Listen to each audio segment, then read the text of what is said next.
let's make lemonade. Let's go to work. That's the signal. Go, go, go, go, go. Fix.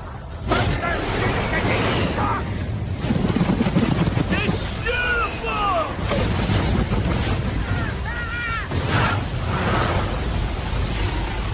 Mother Nature just pissed her pants, dude. Wake up and hit the ground running. It's The Rush, presented by Willis Auto, with Travis Justice and Ross Peterson bringing you raw, unfiltered, and unapologetic talk about sports, life, and everything else that matters. No filtered, no fluff, just The Rush.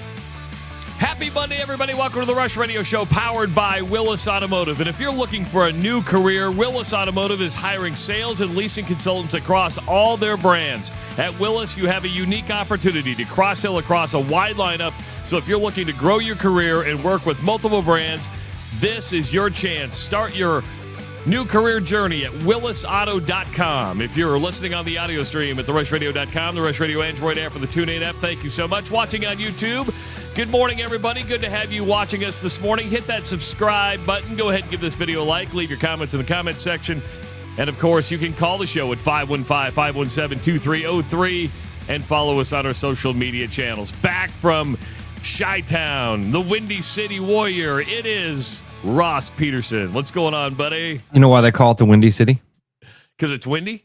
No. Because of the lakefront winds? No, that's not it. It's not it. Nope. It's because this is a true story. It's because their politicians were windbags. Oh. Yeah, when Chicago started sending representatives to Washington, these guys were like, "We've got the greatest city. We found the most wonderful place." And they're like, "You guys are windbags. It must be a really windy city." Interesting. Yeah, there you go. So there's your factoid for the day. I'm out. That's it. I'm out. 6:02. That was me. I hit a high point.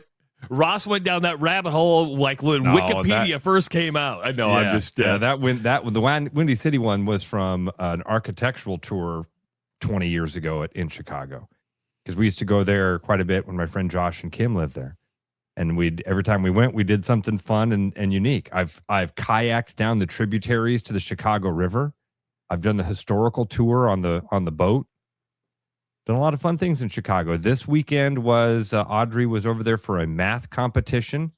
We had a great time, man. We had an awesome time. But I did have a Travis Justice nightmare story happen. A travel nightmare. See, you're all serious. Usually when I come in with my travel nightmares, I have a really good attitude about it. I'm like, I can't wait to tell you. You do not. Normally come here, you got to listen to this bullshit at the airport. But I wait 28 minutes. It was awful. But I look forward to telling the story. I look forward to telling the story because I just love sharing my travel pain. You're not going to believe this, Ross. They got us on the plane, okay? And I'm sitting in this comfortable cushioned seat that I'm going to have to sit in for 14 hours. They made us wait 27 minutes. It was unacceptable. It was 32 minutes, Ross. Get it right. Walk with a purpose. I was screaming at my family. Walk with a purpose. Usually, God, that's still just that comes back. And I'll credit my son Owen, who usually is all over me, who clearly is He knew you were at your max that day. He knew I was at my max because I'm just going along with Dad here. I'm just going along with Dad. Would you guys walk with a purpose so we don't piss him off right now? We don't want him to lose his shit right in the middle of the airport. What is your travel nightmare? Dude. We're driving to Chicago, right? And Audrey's like, "Hey, Dad, I got to go to the bathroom." I'm like, okay, no problem. Oh, you know what? I have to go to the bathroom too, right? Go into it was not like it wasn't a Quick Star. It wasn't a really nice, it wasn't the world's largest truck stop. World's largest truck stop, which we did stop at twice, once there once on the way home. No, this was just some rando, right? And pull off, get in, go in. Oh, I've got to go bathroom. Oh, you gotta take a dump. It's time for Deuce McAllister to show up at the draft party. I hate pooping in like it wasn't an option. Okay. Wasn't an option. We can't clench butt cheeks for another 4 hours. Okay. Travis. How bad was it? No. Wasn't bad. Here's the bad part. Get done. No toilet paper. Did you bird bath? Did you bird bath? Luckily, no. Dude, I'm not wearing socks. I'm like, what do I do? So I'm thinking, because Courtney's with me. I'm like, I'll call Courtney and tell her, hey, buy some toilet paper and just pop in and roll it in. You know what I mean? That's my option. But Courtney left her phone in the car and she's helping Audrey. So I'm like calling, nothing. Finally, I see another pair of feet come walk in to use the urinal. Right? Could you spare a square? Who's peeing? And so I just said, hey, I'm in trouble. I got no toilet paper. And I kind of heard him giggle, and he's like, I got you, man. I got you. Hold tight. And then pretty soon the door opened again, and I heard the dude say, he didn't have any toilet paper. And the guy went, oh, that's a problem. I'm like, yeah. The guy's like, I got you. So thank God for brotherhood and all that. Still two random strangers. Never saw their faces. Never got to look them in the eye, and they never got to see the shame and pity in my eye. But pretty soon, here you go, brother. I got you. So did they go to like a clerk and say, hey, brother in there is, he's taking a dump and you guys didn't reload your toilet paper? Must have. And then I came out and Courtney was kind of standing there chuckling, and I'm like, and she goes, that was you, wasn't it? And I'm like, what do you mean? She's like, oh, the guy came out and he was like, hey, there's a dude in there who needs toilet paper. You guys don't have toilet paper. He's out of toilet paper. He just dumped. Now, was this the type of place where you stop where they have the seat cut? So they probably didn't have the seat covers, because you could have used those as well. Didn't have a seat cover. No Kleenex. It was me and a metal bathroom. It was it. No sock. Again, I had no options. So was it was there only one dumper in there, like one urinal, one dumper? Yeah. Oh, see that? Yeah, see. Yeah.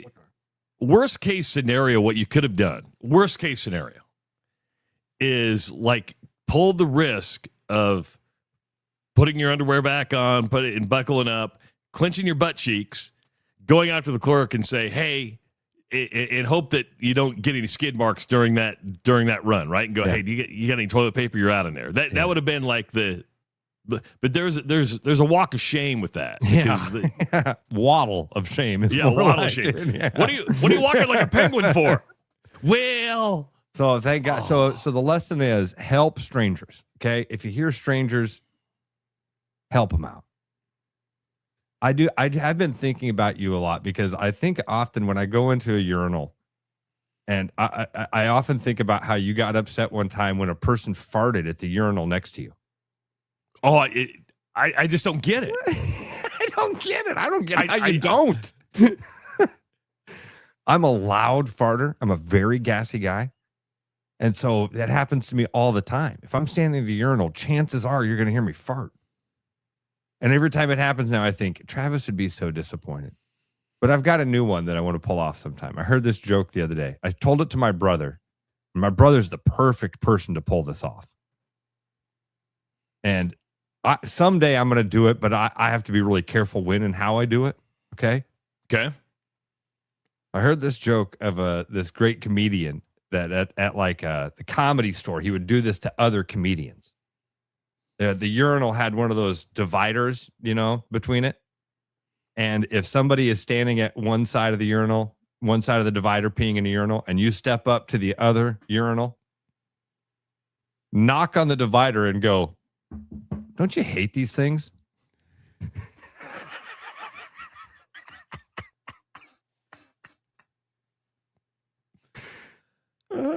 So someday. A lot of people are asking about your toilet paper experience. Were there no paper towels on the wall? Guys, I'm telling, when I say zero options, I mean zero options. Zero options. There was nothing. There wasn't a garbage can. There was nothing. It was an empty toilet paper roll and a koala care thing. I could have got up there and straddled that bad boy for a while, I guess. Rubbed. like a bear against a tree. Ross is like, where's a bidet when you need one? Where's the bidet when you need one? Oh Damn. God. Oh my God. I shouldn't have started this. Oh no. Oh, what? Jason says, I had to shit in a urinal once because someone was in the toilet and I had a shit emergency. Jason. And look at his profile picture. He's smiling all get out. He's like, I don't think that's the picture from when it happened. I doubt he crapped in the urinal, came out, and was like, kids, it's selfie time. Can you imagine somebody walking in and you're sitting backwards on a urinal? Can you imagine walking into a bathroom and seeing that? Because I can't imagine being the person doing it. No. Oh, my God. It was not my best moment. Have you ever peed in a sink? Yeah. Like at a concert? I've done. You know, I think I did it at the old Vets Auditorium and Hilton Coliseum, where the bathrooms just couldn't hold the amount of people in there. You're like, I gotta go. I'm going in the sink. You just turn the water on and you get on your tippy toes and pee in the sink. Oh, I was such a shithead, dude. Man, I did some dumb things. Yeah, I did some things that were funny at the time and are probably funny stories, but I wish I hadn't done them. One of them, I got one time at a hotel. We went to Branson for our senior trip, like my senior year for spring break. My buddies and I had no money, so we went to Branson to go fishing. We rented a cabin on Lake Taneycomo. We were going to spend the week catching trout. We never, ever fished. We didn't fish for a second. Didn't get a line in the water because we just went down and had fun. And part of the having fun, we were at this hotel. It was late at night, but they had like an arcade that we were hanging out in. And I had to pee, and there's no bathroom. And my buddies and I we'd done some really stupid things. Like there were neighboring hotels. There was a parking lot between these two hotels, and they both had lobbies with like wicker furniture in them. So we switched the furniture between the two hotels.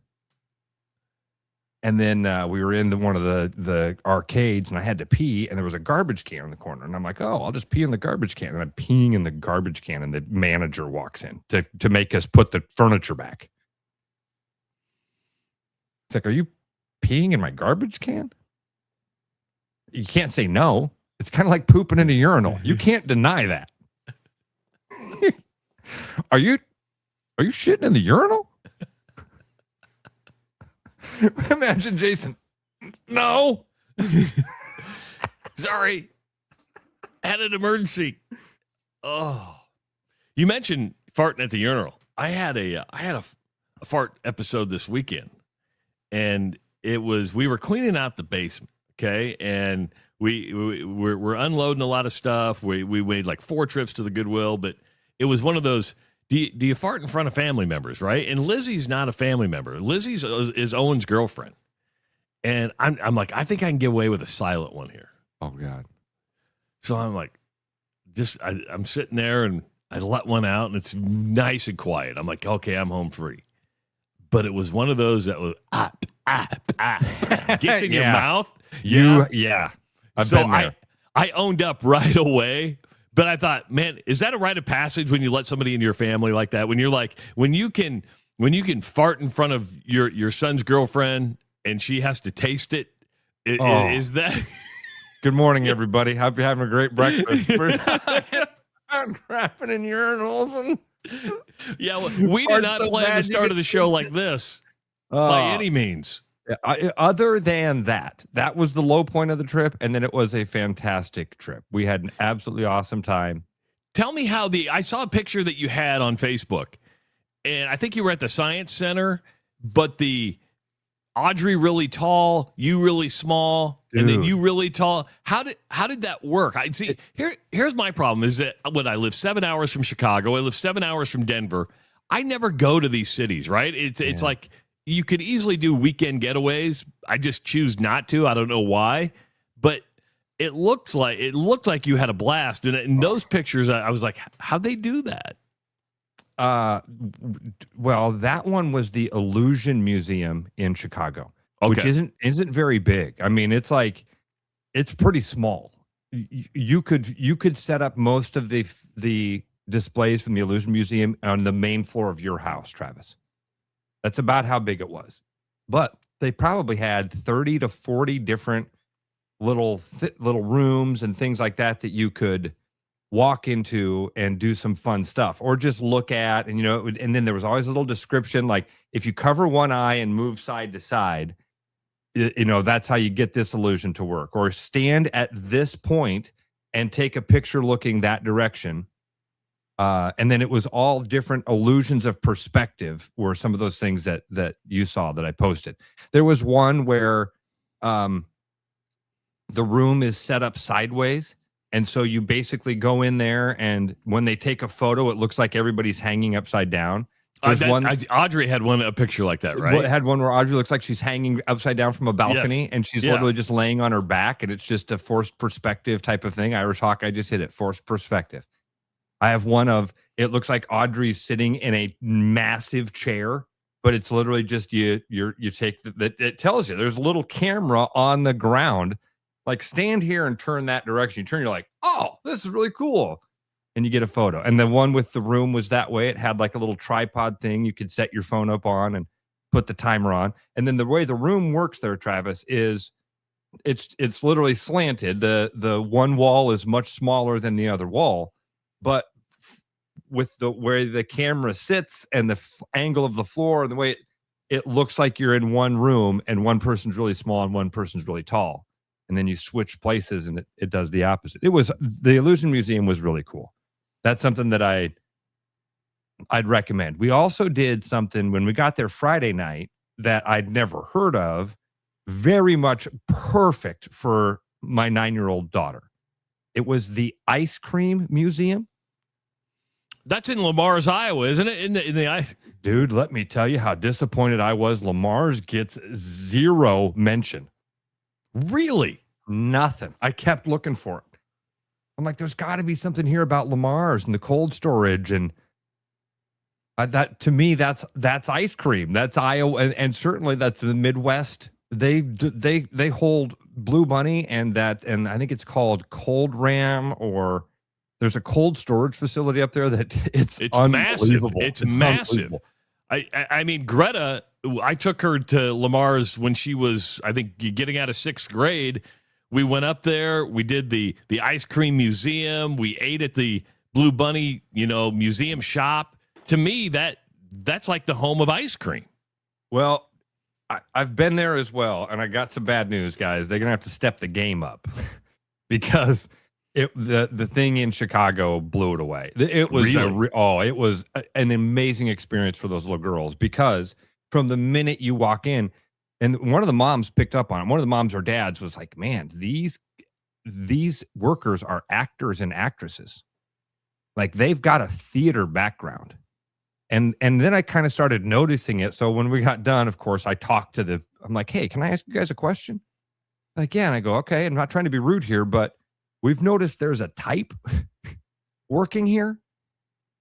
Do you have a theater background?" And the girl goes, "I do have a theater background." And she looks at her coworker. She goes, "Wait, you have a theater background too, don't you?" And he's like, "Yeah."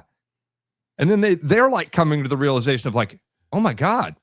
We were typecast. We were typecast. We all have theater backgrounds, don't we?" And I said that because they were completely immersed in it. They were very, you know what I mean? They never broke character. From the time you walked in the door, it was sugary sweet and all that sort of stuff. Everything's pink.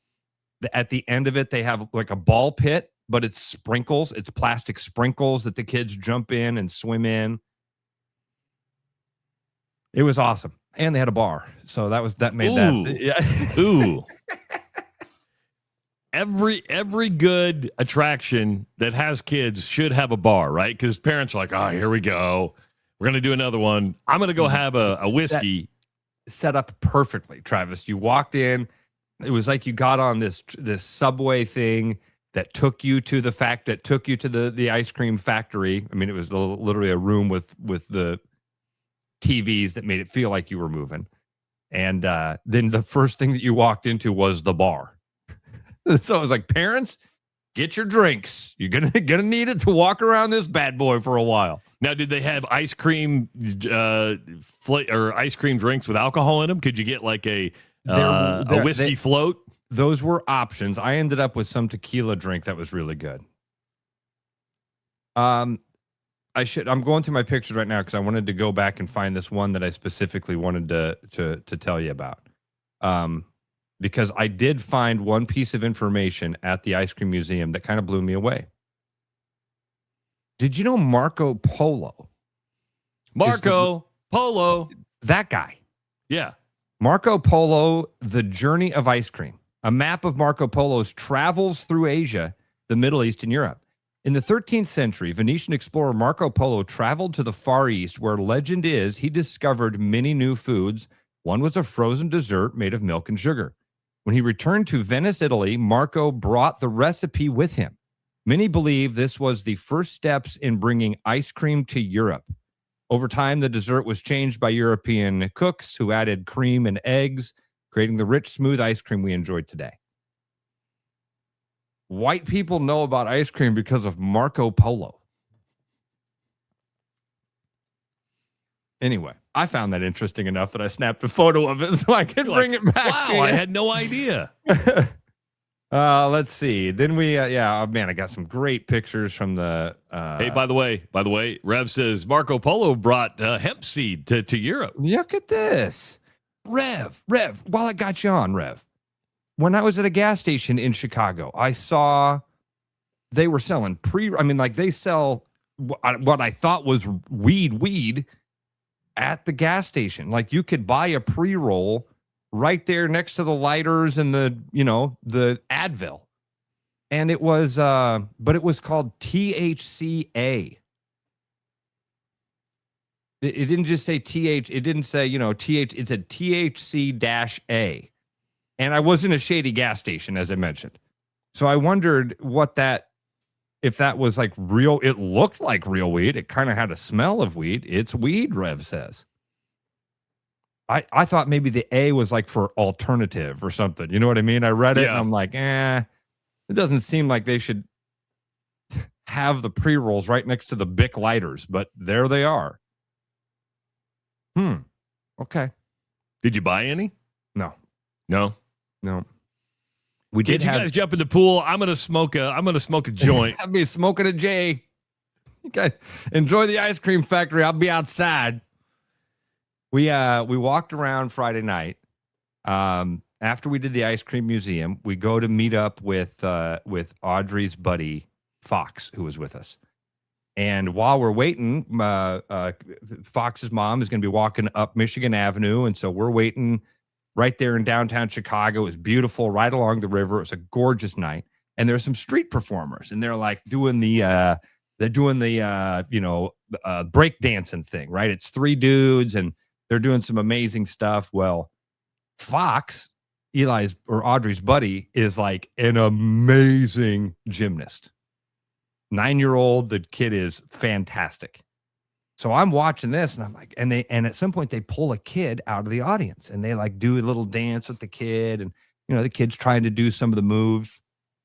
So when Fox and Carrie come up, I'm like, hey, let's watch these street performers do their thing. I think Fox might enjoy this. It's kind of cool. And then they pulled Fox out of the group. Now I know. Did he show him up? Dude, I have the video for you. It's amazing. It's amazing because the guy's like, he's used to working with kids, and he's like doing Fortnite dances, and Fox is nailing all the Fortnite dances, and then he tries to trick him up, and he's like, okay, now do what I do, and he does like a 3-minute robot routine that no little kid could do, right? And the joke is at the end, he's like, all right, your turn, and most kids just stand there and freeze. He had no idea what he was in for. Fox goes into handstand and does a spin in the handstand. No. Oh, dude, it was amazing. What was the performer doing? The performer stopped the music and said, man, kid, get your own show. It's like, you're showing us up, man. Get your own show. I have the video of it. I'll all of a send it sudden, to you. all the people handed tips to Fox and not It to was Street performers. Awesome. I think after I went back and watched the video, I didn't realize it at the time. The people thought that he was a plant. You know what I mean? The people standing around when he did that, the people standing around were like, "Oh, he's like a performer that they made look like some kid that was standing by here," because he was amazing.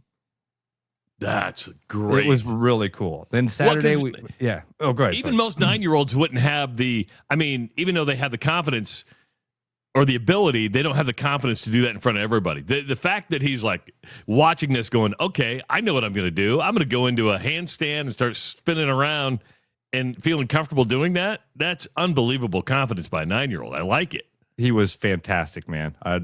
Really, really impressed. I'm going through here. I thought I had.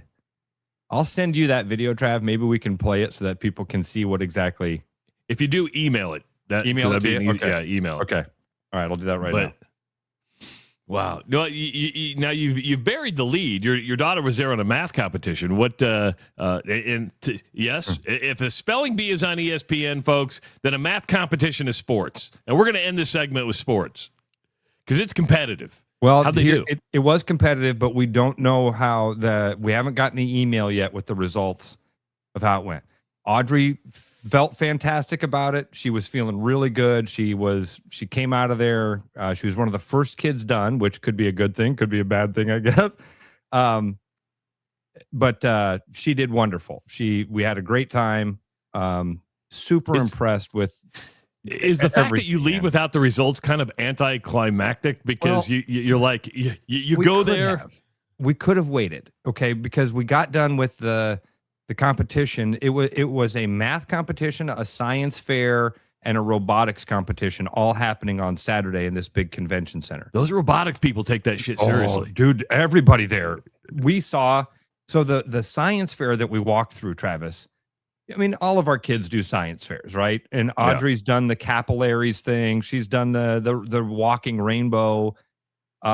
This was the national finals for science fairs. So these kids had all won their school science fair and then a regional science fair to get to where they were. It was really impressive. I mean, way beyond anything I'd seen with a lot of them. There was a walking rainbow there, but there was a lot of them that were super cool. The robotics thing was amazing because this is like high school kids that program these robots to do all sorts of different battles. There's sumo wrestling where the robots are just trying to push the other robot out off of a circle. And with that one, they're not controlled, Travis. They don't get to control the robots on that. They have to pre-program it.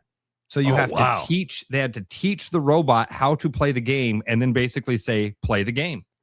And then the two robots would battle each other. There were some that the kids were controlling them with basically like PlayStation type remotes. But our only option to actually find out the results on Saturday was to stick around till like 6:00 at night. And we decided it was going to be a lot more fun to travel around and go see Chicago. So excellent stuff. Excellent. Hey, if you're thinking about a vasectomy, Urology Center of Iowa offers a no-scalpel procedure that's quick, straightforward, and performed by specialists who do it every single day. Visit iowauro.com, click Schedule an Appointment. At Urology Center of Iowa, we see you. It is the Rush Radio Show, powered by Willis Automotive.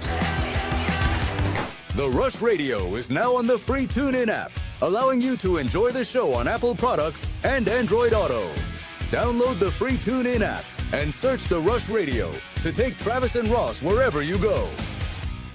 Hey, Iowa Lottery fans, it's Kyle Larson. High Limit Racing is returning to Iowa for 2 races in June, and you can win a chance to meet me, tour the pits, and watch the action from a VIP suite at Davenport Raceway or Shelby County Speedway in Harlan. Plus, score exclusive race day merchandise. Just enter your non-winning Diamond Dollars scratch tickets into the Iowa Lottery VIP Club for your chance to win. It's free and easy to join, so enter before May 4th and we'll see you at the track. Woohoo! Every business has priorities, and Priority One Heating and Cooling is no different. As a service provider, we prioritize quality air conditioners and furnaces that will keep your home at your comfort level year-round.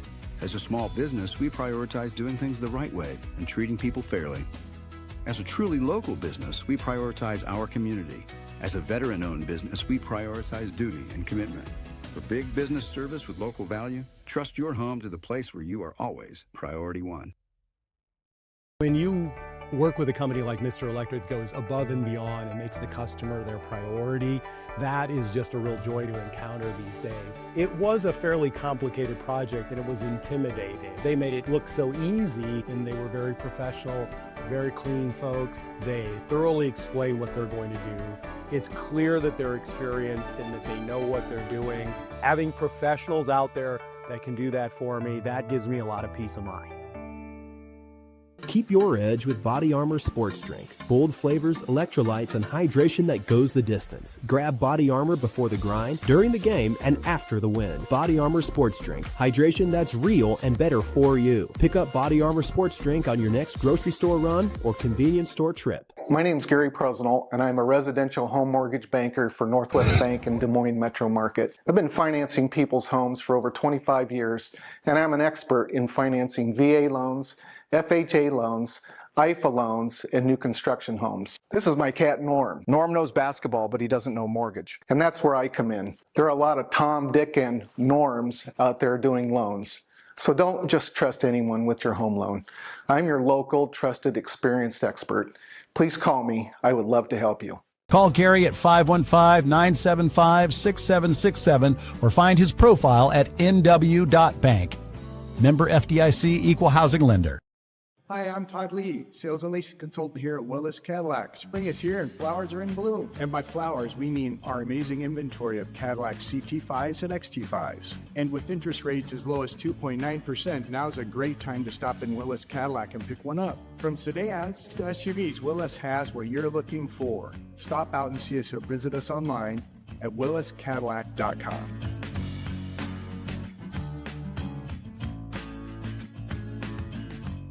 Hi, it's Noel. If you're thinking about popping the question, start with a jeweler you can trust. At Fiscus Jewelers, we offer the largest inventory in Ankeny, featuring stunning engagement rings and rare and forever natural diamonds, pre-screened with advanced technology. If you don't see exactly what you're looking for, we'll custom design it together, and our CAD drawings are always free. And when it's time to say I do, don't forget the guys. We offer the largest selection of men's wedding bands around. Fiscus Jewelers, your jeweler for life. Back to the Rush. Strong opinions, weak filters, and just enough sense to stay on the air. It's the Rush Radio Show, powered by Willis Automotive. Hey folks, refresh your home with floors you'll love. Iowa Floor Covering offers beautiful hardwood, waterproof luxury vinyl, carpet, and tile for every single room. Stop by their Bondurant showroom or go to iowafloorcovering.com for a free quote. Welcome back to the Rush Radio Show, powered by Willis Automotive. I'm Travis Justice. He's Ross Peterson. All right, we're going back to Chicago because you teased this video and we got it. Oh, did you get it up already? Yeah.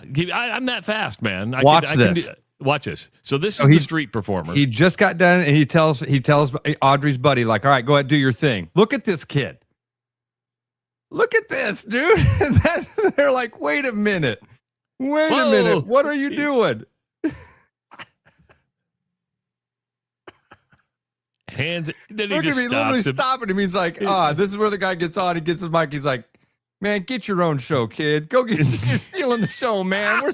We're trying to make a living out here. You can't be doing that. Oh man. So that was it. That's about it. He does his handstand, does his walk around. Isn't that fantastic? That is fantastic. Yeah. So good job by Audrey's buddy Fox. Fox, if you don't make it in math and science, there's street performing calling you in Chicago. He's got a bright future. Yeah. Yeah. Just watch that cash go into the bucket, and you're like, this is tax free, man. I can just make a lot of money. I can make a lot of money doing that. It's funny. We did that. We played that game. We sat there later on and we're like, how much do those dudes make? How much do those dudes make doing that? And I can't imagine it's that it's not enough. I'll tell you that. You know what I mean? They're not doing that and doing it just for they're not doing it just for that's not the only thing that they do, is my point. They wouldn't make enough to do that. Are there ever any street performers in Des Moines? Like if you go down and the farmers market doesn't care. We have one guy that plays acoustic guitar in the Skywalk. Everybody knows who I'm talking about. The guy he's played acoustic guitar in the Skywalk for decades, man. I've been to more events at the Casey Center and the Iowa Event Center where I've seen that guy than not seen him. His name is Randy. Almost everybody in Des Moines knows him. We had a guy in Des Moines for a long time, Travis, named Smiley. Everybody knew Smiley. You probably remember Smiley when you were here. And Smiley was a guy that he didn't ask for money. He just stood on the side of the road and waved at people and smiled. That was it. He was Smiley. And he'd stand there and wave at people, and hey, how you doing? And it was, Rev says Smiley's still alive. I didn't think he was, Rev.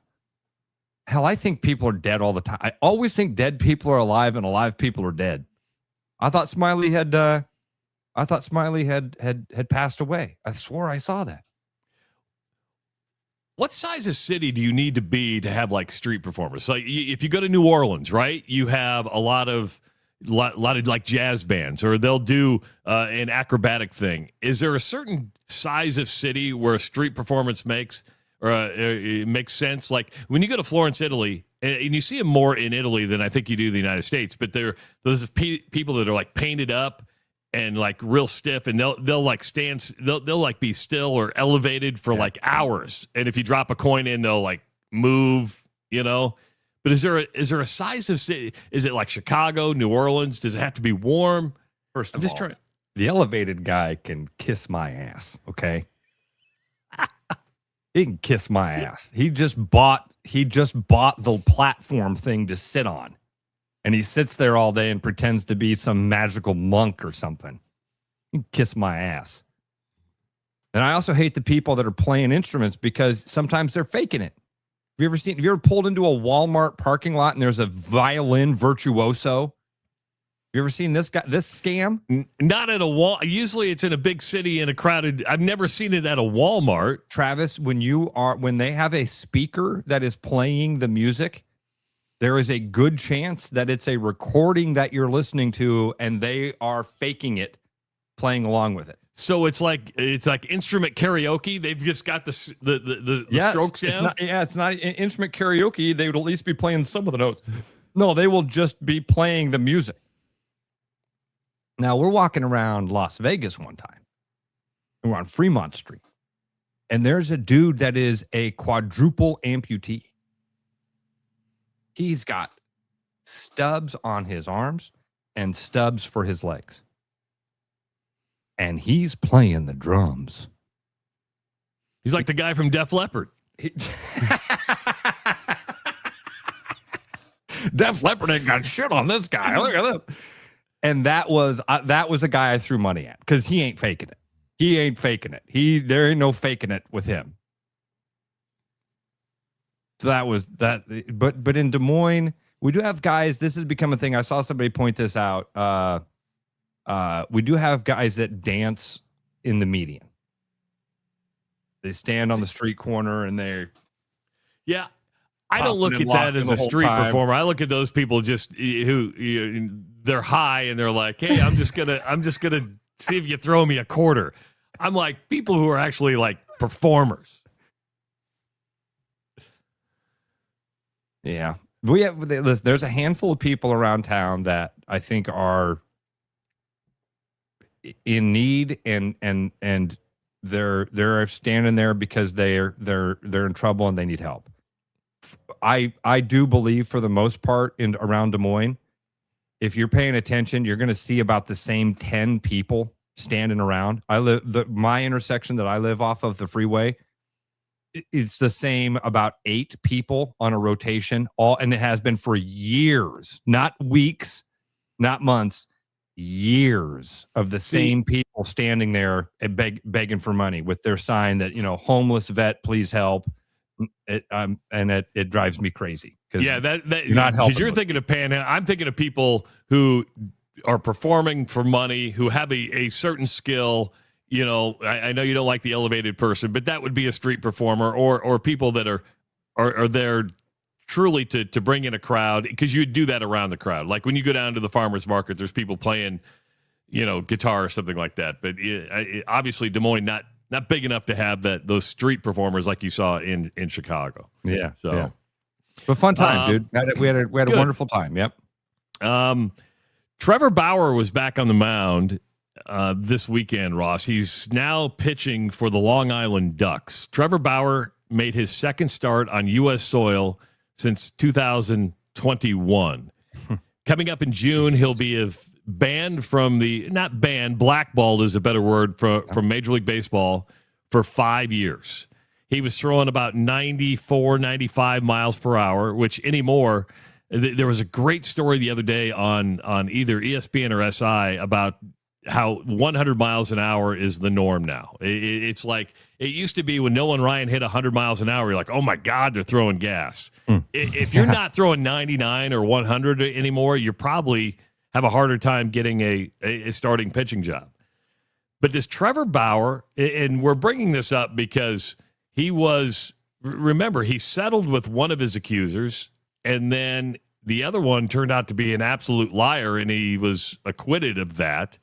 If you need a refresher, he liked rough sex, okay? That was his thing. He liked rough sex, and he sought out rough sex. But even after being cleared and settled, he has not got an opportunity. He's pitched, I believe, in Japan. He's pitched in Mexico. Finally got a chance with an independent league, which is actually a developmental partner with Major League Baseball. Throws a no-hitter. Does anybody take a chance on Trevor Bauer? No. Nope. Same answer I had 6 years ago when this stuff was, when we kind of started to know. I guess what was it? You said 5 years ago, 2021? 5 years. Yeah, 5 years ago in June is when he pitched his last Major League Baseball game. And then coming off the Cy Young Award. Listen, I fell for it. At first, I was like, man, this guy, this is a troubled dude, man. And then you saw the text messages from the one accuser that was like bragging to her friends, I'm about to get this bag before they had sex. And she's about ready to do, I think, like 16 years in prison for like bank fraud, extortion. I mean, she's the one who got in trouble. That should be. If you're trying to ruin a person's life and just do it for the money, then yeah, there should be a severe penalty for that for this person. Travis, but it's so layered here with Trevor Bauer. Number one, you kind of touched on it. He's 35 years old. Yeah, probably getting pretty close. He's not Greg Maddux. He's not out there. He was a good pitcher. He was a good pitcher. Well, a Cy Young. So, I mean, that's... Yeah, throwing a no-hitter against an independent league team, it's not near... I mean, like, you laid it out perfectly. He's going to go out there now where guys that are used to seeing 100 miles an hour and pitches that break 26 inches. And Trevor Bauer is a really good pitcher, but man, it's the other baggage. It's all the other stuff that comes with it. You have to explain. If you've got to explain that the guy is innocent, most teams don't have that time. They don't have the capacity for that. Like, no, we can get 50 other dudes that have those same metrics that we don't have to explain that they're innocent of rape. Layup. You're going to go with those. You're going to go with those easy ones, and it's unfortunate. It really is, because I think he's a fascinating guy. I've kind of watched his journey through the Japanese league, and when he was playing down in Mexico and these independent league stuff, it's been interesting. I've kind of hoped at times that maybe he would get a shot with somebody to see if he's still got it at that major league level. The problem Trevor Bauer runs into is that even though it's been 5 years, and I'd say a lot of people maybe have forgotten, right? It's like, okay, he's out of sight, out of mind. You kind of forget. If a Major League Baseball team were to sign him, it would every bit of it would come back in to the fold again and be replayed. Now they would probably give both sides, but you can't hide the fact that the guy liked rough sex, right? And people just can't I can't wrap my brain around that, right? I'm with you. And I've like, as you even brought it up, I'm like, I wonder if that's got to haunt him in a way that, I bet he doesn't even, I would hope he doesn't even approach those things anymore. I mean, can you imagine you're getting ready to be intimate with somebody and you have to have them sign a disclosure? I need you to sign this release saying that if you get hurt, I'm not liable. Oh, hold on. That was from my last attorney. Hold on. Let me find this. Yeah. Here's the one that I have from this attorney. Yeah. Can you sign this one for me? I'm not in the mood. Can we just have a normal night? Yeah. Yeah. There's a part of me that does feel bad for Trevor Bauer because it's just a crappy situation that the guy got wrapped up in a couple times. And now his it's never going to be the same. You know what I mean? You can't go back and say, all right, let's go back to 30-year-old Trevor Bauer and put him back with the Dodgers. Let's let him win a couple World Series rings. Don't get to do that. He said he still believes he can help a Major League Baseball team out, and maybe he could in middle relief. I don't know if he could be a starter. Probably, definitely, if he's only throwing 92, 93, 94, 95, you're not going to be a closer at that point.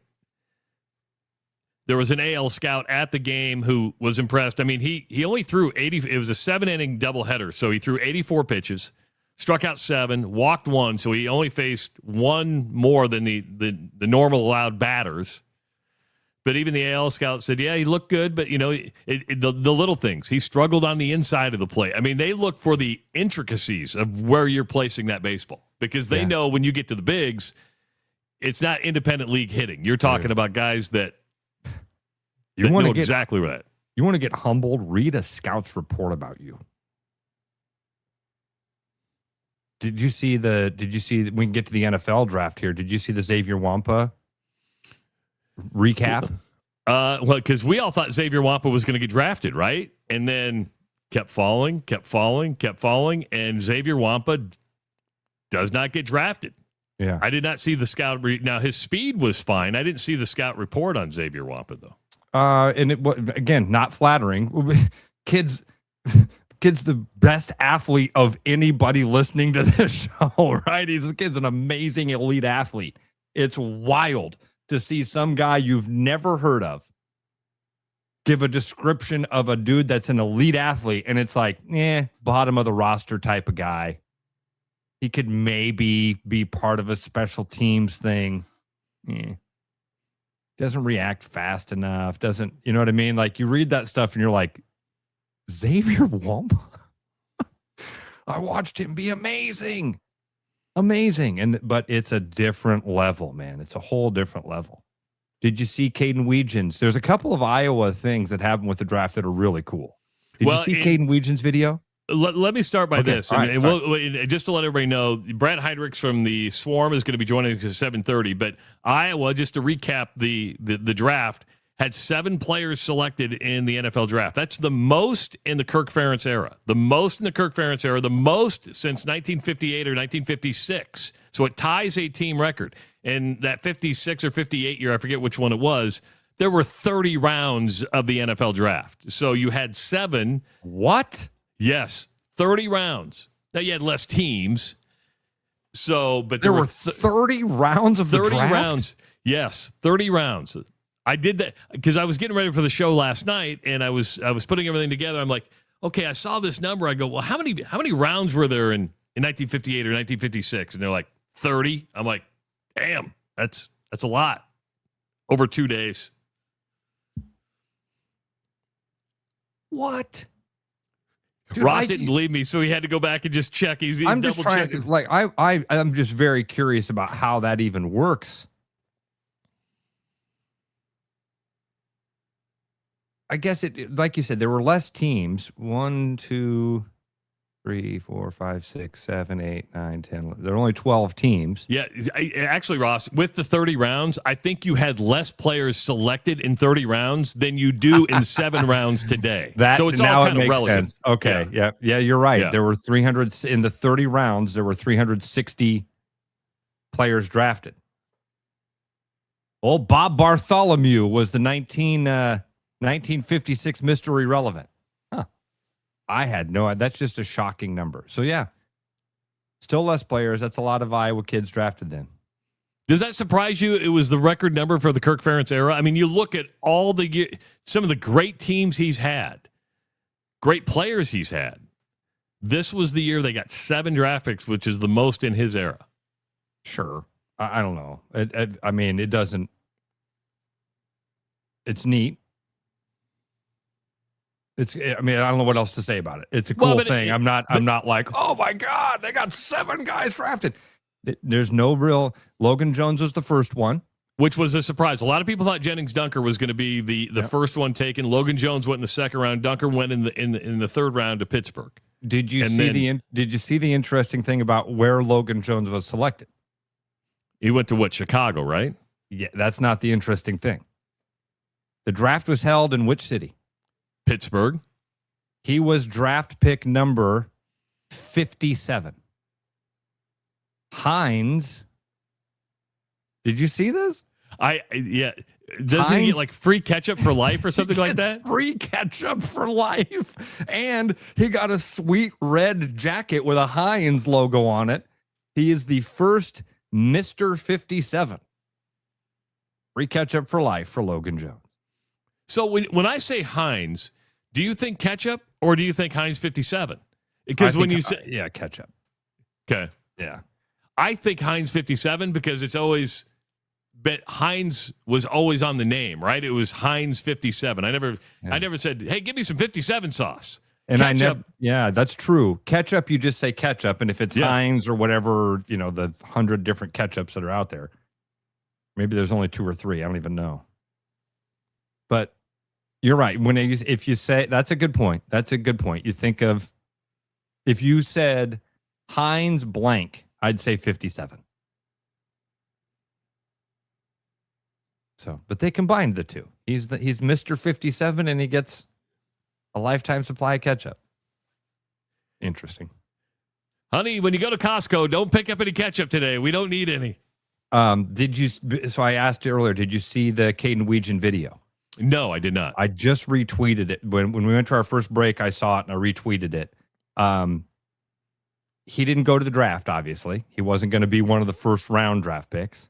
So during the draft, he went golfing with his buddies.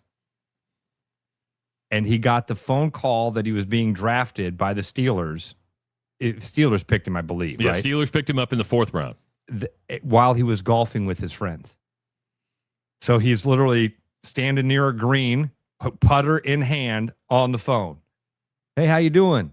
Yeah, thanks a lot. Okay, and he hangs up the phone. He's like, Steelers just called, said to turn on the draft. I'm about to get drafted. And he and his buddies pull up their phone, and they're standing there watching it on their phone. They announce his name, and he's like, oh, that's cool. And they're all high-fiving, and he's like, all right, I got to go make this putt. See, to me, that's a great draft moment, right? Yes. You have all these green room stuff where you walk out, it's kind of staged, but here it's more organic, it's real, I'm just, because he's probably not thinking he's going in the 4th round. You're like, I may go today, I might not go, you just don't know. Like, oh, I got picked up in the 4th round. What were you doing? I was on the 16th hole at Des Moines Golf and Country Club. I don't know where he was golfing. I just threw Des Moines Golf and Country Club out there. Yeah. I imagine he was at Finkbine or someplace in Iowa City. Travis, and not to go back on it, but maybe Berger just hit why the 7 to 8 the 7 draft picks. Like, I'm not being rude. I'm just going to be real honest here. I don't care. I care about. Why don't you care? Because I think it puts you in elite. Just let me run some numbers here. Ohio State had 11. Bama and Texas A&M had 10. Clemson, Miami, Texas Tech had 9. Georgia, Indiana, Penn State had 8. And then Travis, you had Iowa, right. LSU, Oregon. Hold on. Washington, Florida, and Oklahoma with 7. I think that puts you in pretty elite company. I don't care. I want to be in the college football playoff. Most of those teams that you listed up there were in the college football playoff. I don't care. Great. I don't mean like I don't care. I don't mean it to be callous. Like, oh, is it better that you've got 7 guys drafted than no guys drafted, or 4 or 2? Yeah, that's sure. Sure. I'm a Hawkeye fan. I don't even have a favorite NFL team. I'm a Hawkeye fan. The thing that matters to me is the Hawkeyes winning on Saturdays. The thing that I care about is the Hawkeyes having a great, like, I like it. I like seeing Cooper DeJean on highlights, and there's a neat thing when I see him and go, oh, yeah, he was a Hawkeye. I'm not following their careers like a lot of fans do. And I'm not knocking people that do. You guys love these players. You buy in. You're following them through. I have a lot of Cyclone fans that follow these NBA guys, and you know what I mean. They're excited about David Montgomery. I'm not. The truth is, like, when you say it, there's no emotional response to me. If 7 Hawkeyes were drafted, my first thought is, damn, I wish we were in the college football playoff. Damn, I wish that we would have won more games if we had that sort of talent. It's a great thing for Kirk Ferentz. It's a feather in his cap. When's it going to turn into a Big Ten championship? When's it going to turn into something for the team that I root for? You want the payoff with that talent. Totally understandable. Right. So there's a part of it that when you say it, it doesn't even get me excited. It almost makes me go, that's a lost opportunity. Damn, there's 7 dudes in the NFL that won't be a part of the Hawkeyes next year. That's a lot of talent to try to replace. And man, we couldn't even beat Indiana. I know Indiana's great. I'm still stuck in that mentality. Has that always been the case, or did you fall for the, hey, we develop guys for the NFL here? I mean, because that was always the selling point. No, I didn't fall for that. I'm a Hawkeye fan. I want the Hawkeyes to win. And when the Hawkeyes don't win, I'm sad. And when they win, I'm happy. And when they leave, they leave. If they transfer to another school, so do we get excited that Caden Proctor was going to be a Hawkeye? We didn't give a crap about Caden Proctor getting drafted in the first round. He's from Des Moines. And we're like, okay, Des Moines kid gets drafted, but 7 Hawkeyes get drafted. Some of them won't even end up on a roster.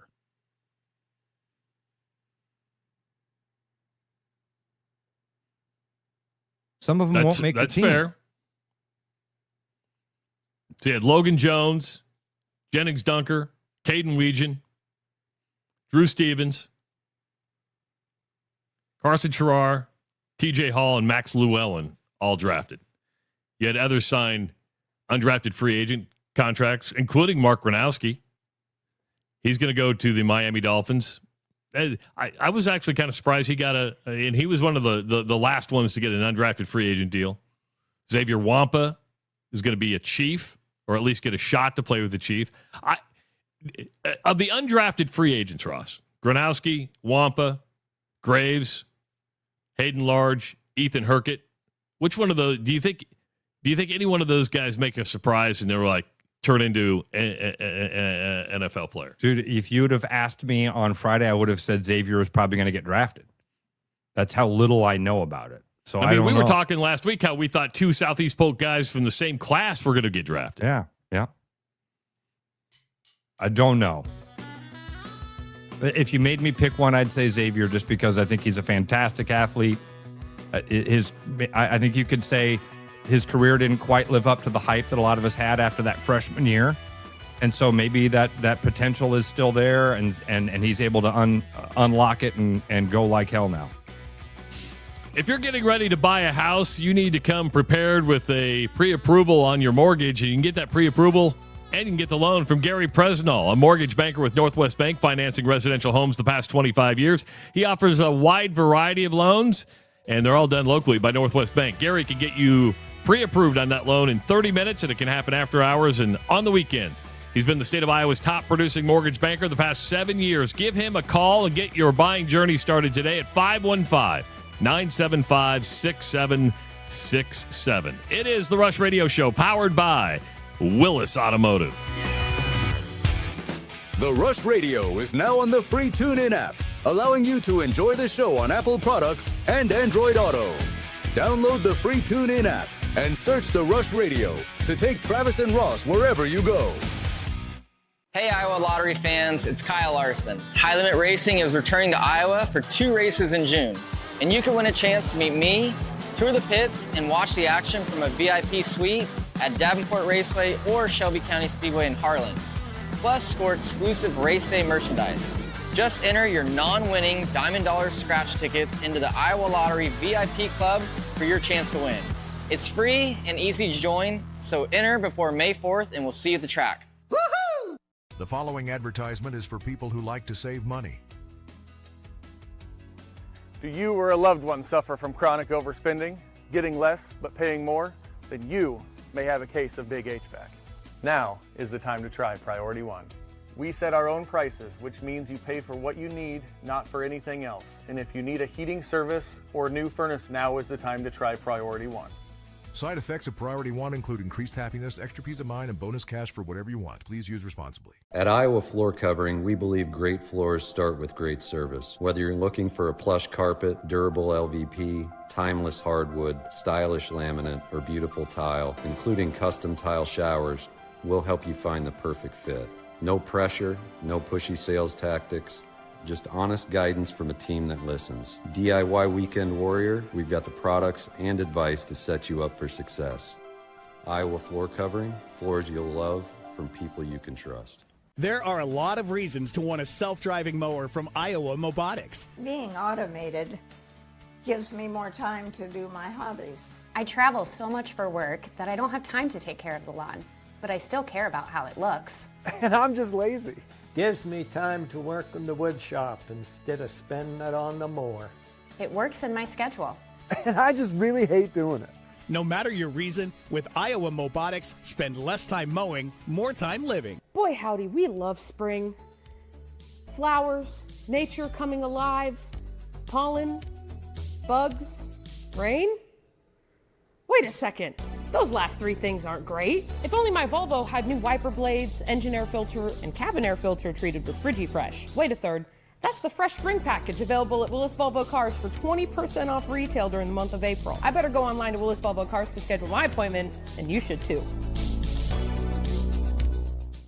Your house wasn't built for bats, birds, or raccoons, but try telling them that. At Bats and Bugs Pest Solutions, we've been helping Iowans take back their homes for over 20 years. We use cost-effective, eco-friendly methods to solve wildlife and pest problems the right way. Whether it's bats in your attic, birds in the vents, raccoons in your chimney, or moles in your yard, we have long-term solutions. Call Bats and Bugs Pest Solutions today at 515-218-3400, and let's make sure your home doesn't become their home. Start spreading the news, 'cause it's time to buy booze, and there's only one place to be.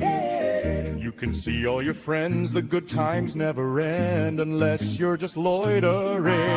It's Central City, we can make your dreams come true. No guarantee your dreams will come true. Central City, all this booze is waiting for you. Look at all this booze.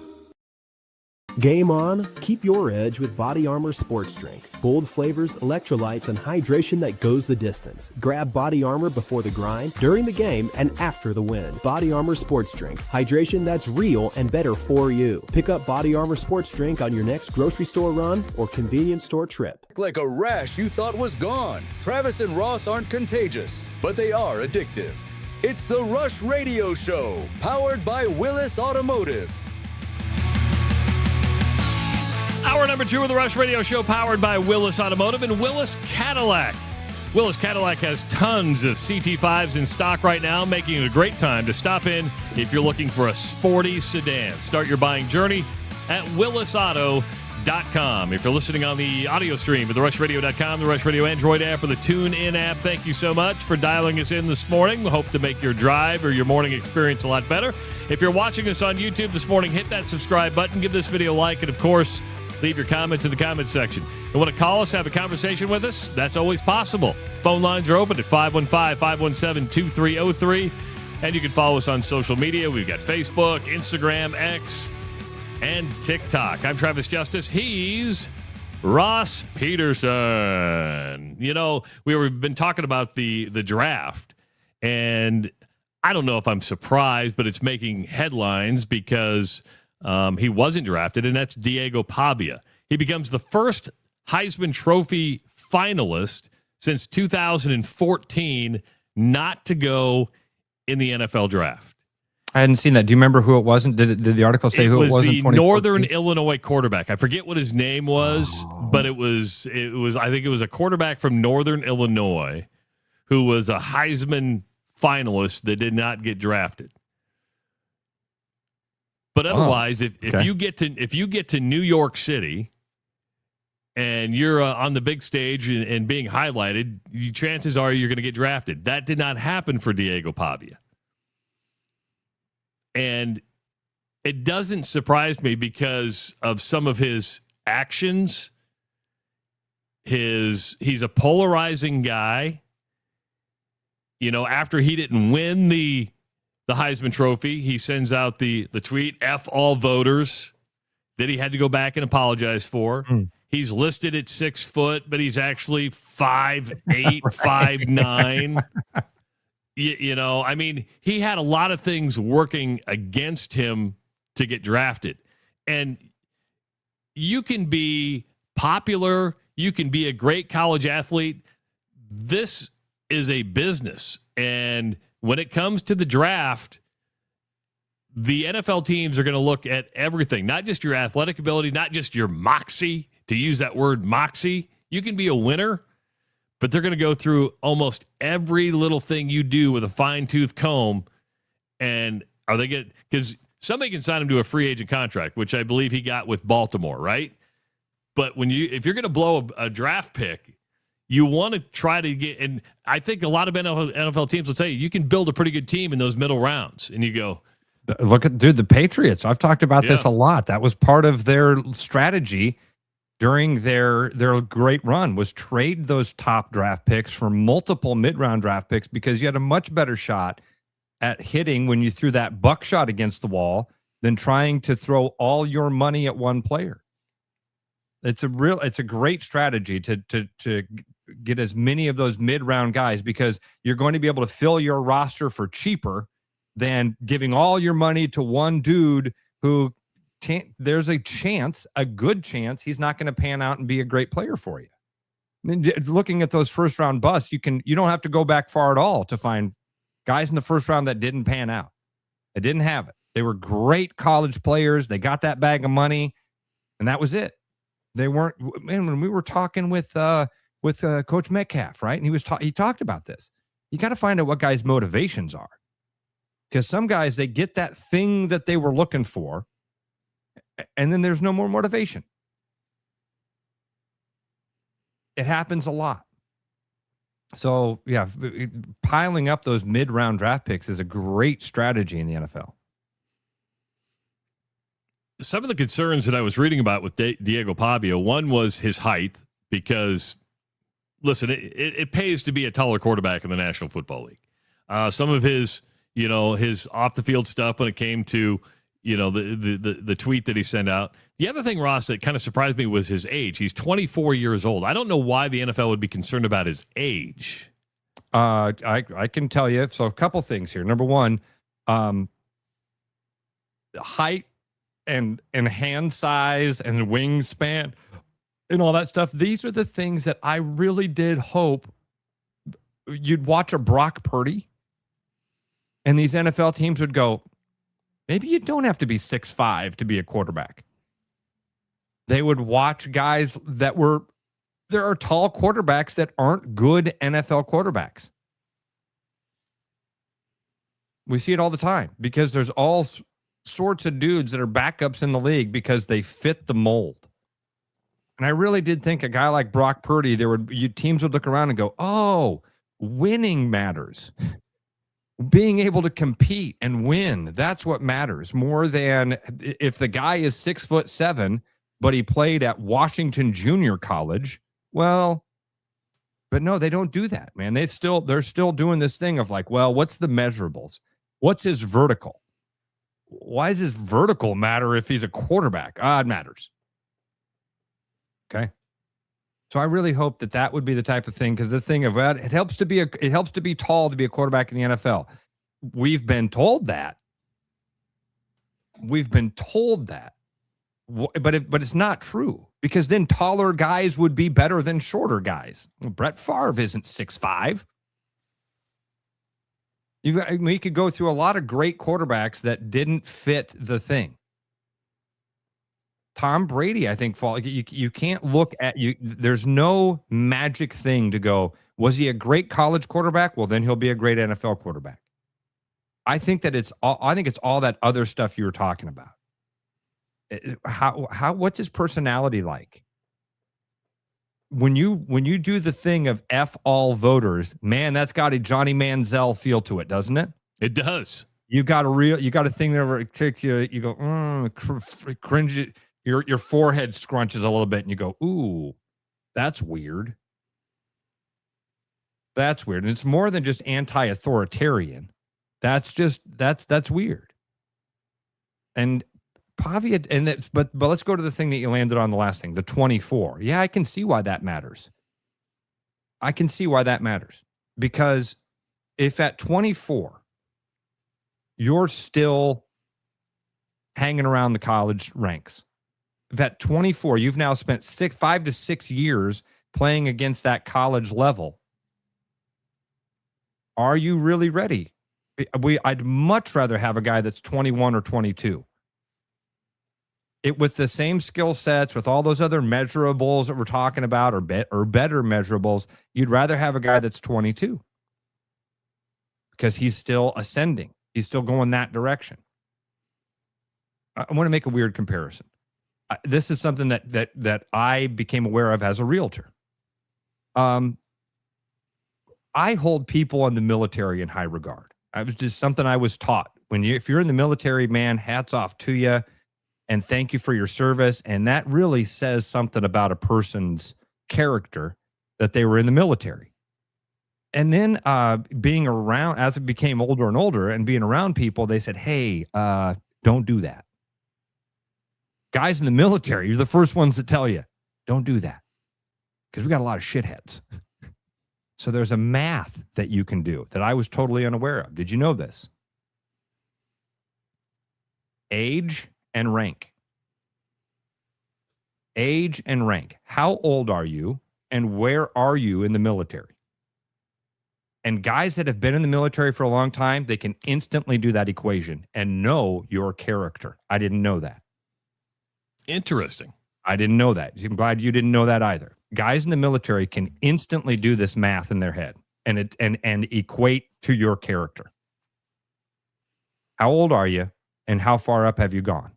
Because if you're near retirement and you're still a corporal, right, that says I'm just using that as a rank that I know. No, either. I don't know. I'm with you. Sure, I don't know, but if you're around military guys, they can do this thing instantly.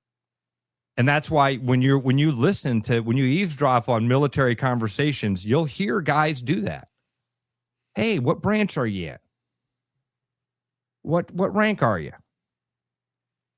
Okay. And that's them instantly going A plus B equals C, and the C is character. You know, the truth of the matter when it comes to sports, really not even sports, we love success stories. We love long shot stories. We love the possibility that anything could happen, right? Let's use Brock Purdy as an example, Mr. Irrelevant, or even Tom Brady. You can pick a number of players off where people go, How did they miss on this guy? Hell, it happens at the University of Iowa all the time. They take 2 stars and 3 stars and they make them 4 and 5 stars. How did everybody miss on these guys? But the truth of the matter is, when it comes to the National Football League, I promise you this, that you don't hear about all the things. You only hear about the success stories. How'd you miss? Do you know how many people they probably passed on for good reason? And they probably missed more on the can't misses than you did on the let's pass on this guy. Brock Purdy hit the lottery. How many other Mr. Irrelevance can you talk about in the National Football League? He's the only one I know. Yeah. He literally hit the lottery. Same with Tom Brady. What was he, a 4th or 5th rounder or something like that? And somebody's going to correct me, and I just don't have it at the top of my head. But those stories are rare. Yeah. Rare. The analytics will tell you that they get it right when they pass on somebody. Again, you'll have plenty of first-rounders that won't become NFL superstars. Not saying they won't have careers, but what is the average lifespan in the National Football League, Ross? Like 2.5 years if you make it? Something like that. Yeah, if you get that far. The only miss that I can truly tell you about that sticks out is when the Portland Trailblazers didn't take Michael Jordan. You take, I mean, Sam that's Bowie? a miss. Yeah, Sam Right? Bowie. You take Sam Bowie over Michael Jordan, that's a miss. That's a miss. Thank God that happened, honestly. Yes. Right? Because Michael Jordan, he took that personally. It motivated him. Like everything in his life.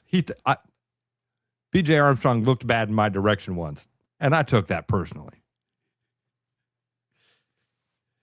Guy tried to beat me at quarters one time. I took that personally. But yeah, you don't hear about all the ones they got right that they passed on. It's when somebody has this great success. Oh. The Bears took Mitchell Trubisky over Patrick Mahomes. That's got to be right there with that. But let me throw this out there, and I'm just playing devil's advocate. Okay. Is that sometimes a guy, the way he plays quarterback, may not fit the system that they have. I mean, I think now you should revamp the system, but sometimes coaches are like, this is what I do, this is what I run. Is he going to be good in our system? Andy Reid goes, I can make this guy a superstar. I don't know. I'm just throwing that out there, but that would be a pretty big miss. But again, it works out in the end it didn't work out for the Bears, but it worked out for the Chiefs. I think that's a really fair comparison back to the Jordan Bowie thing. I really do. That he's a Hall of Famer. Patrick Mahomes is going to be in that conversation. Some people aren't going to like this. He's going to be in the conversation of the greatest of all time. He's certainly one of the greatest of his time. And is Mitch Trubisky still in the league? I have no idea. Well, he didn't have any success with the Chicago Bears. He couldn't win a starting job in Pittsburgh against a couple other guys. I don't even know if Mitch Trubisky is. Yeah. And I mean, and to John's point, Trubisky didn't fit with the Bears system either. Patrick Mahomes and Trubisky had similar sort of skill sets coming out. Mahomes was just turned out to be much, much, much better. Current team, the Tennessee Titans. So he's still in the league. He's played with the Bears, Bills, and Steelers. And now Titans. So he's with his 4th team since being drafted in, what year were those guys drafted? 2017. Selected 2nd overall by the Chicago Bears in 2017. That should probably go down as one of the biggest draft misses of all time.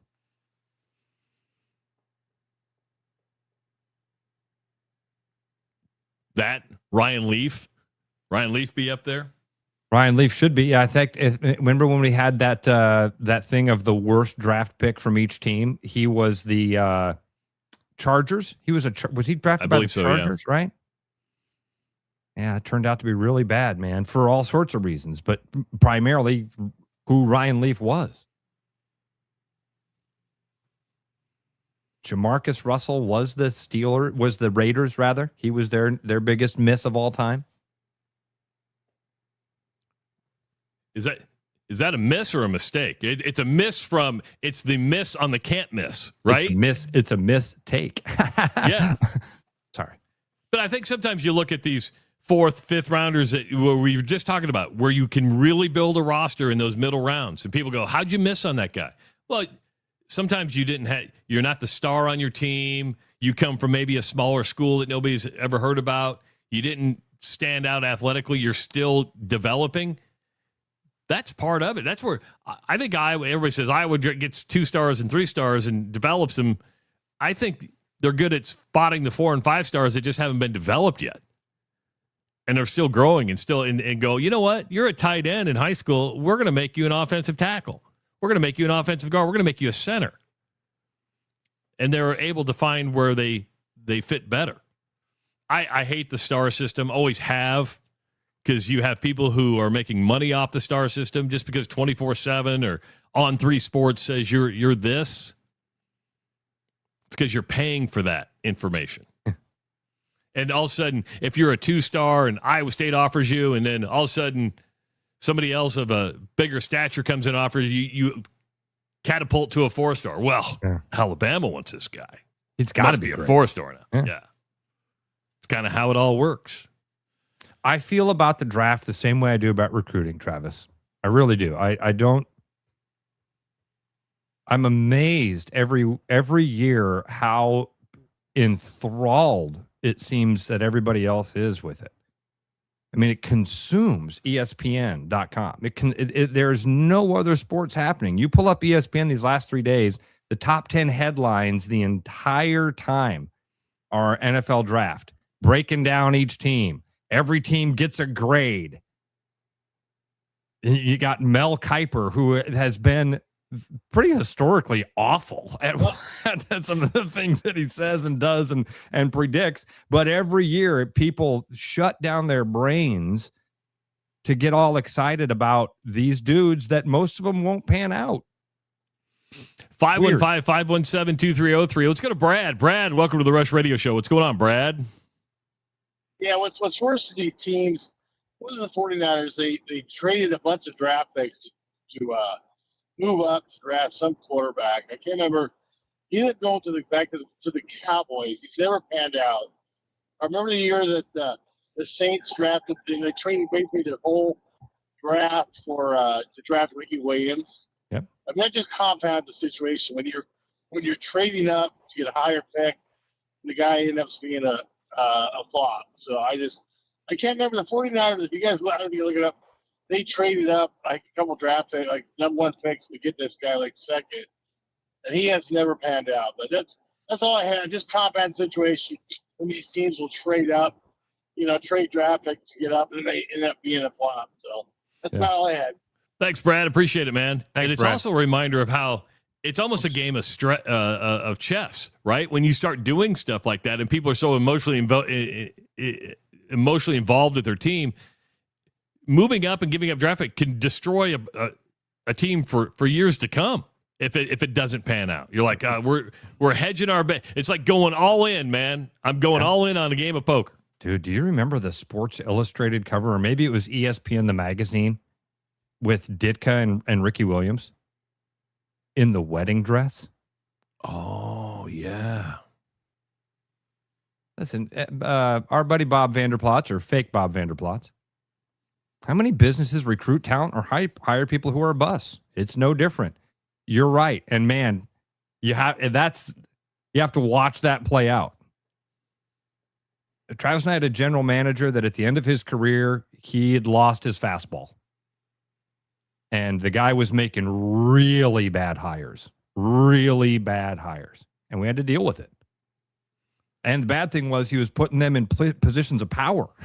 Like they were the guys making the calls. And we'd be like, oh, shit. We got this guy. And what do you do about it? You can't go to the general manager and say, hey, you got to fire your number 1 draft pick. No, he's like, this guy's the guy. He's the guy that's going to save it all. We pulled him off the unemployment line.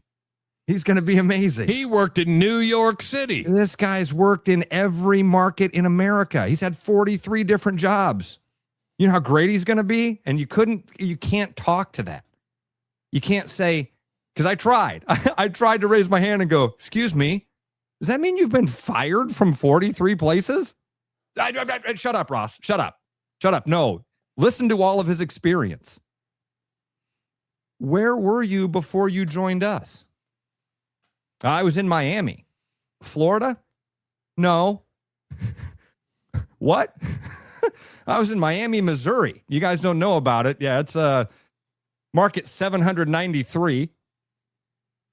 Oh, but you'd had a lot of success there. No. No, I ran the 7th largest station in Miami, Missouri. But you were improving that station. No.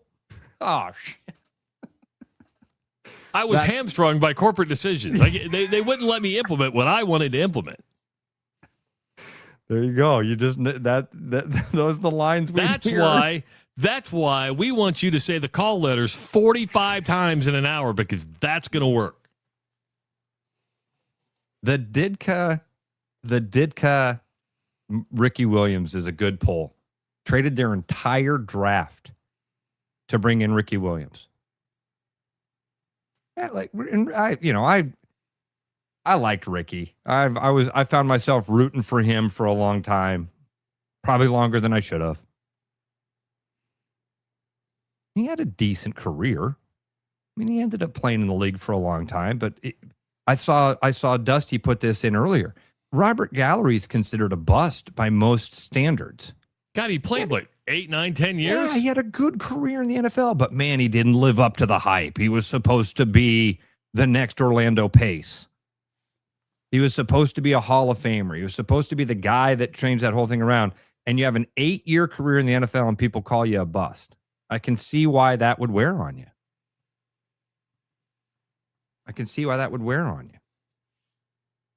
Oh, Tank, you thought way too highly of me, dude. They didn't let me hire or fire anybody. I had no decision.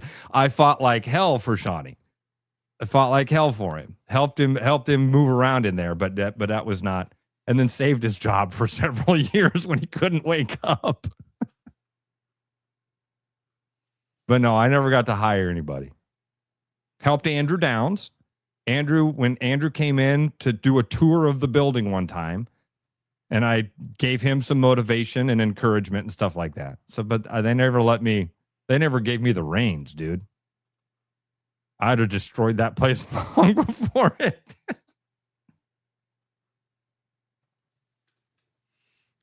Corporate America. Gotta love it. All right, folks, we come back. We're going to talk to the man, the myth, the legend. Speaking of corporate America, nothing says corporate America like Brad Heinrichs. He's buying companies all over the country.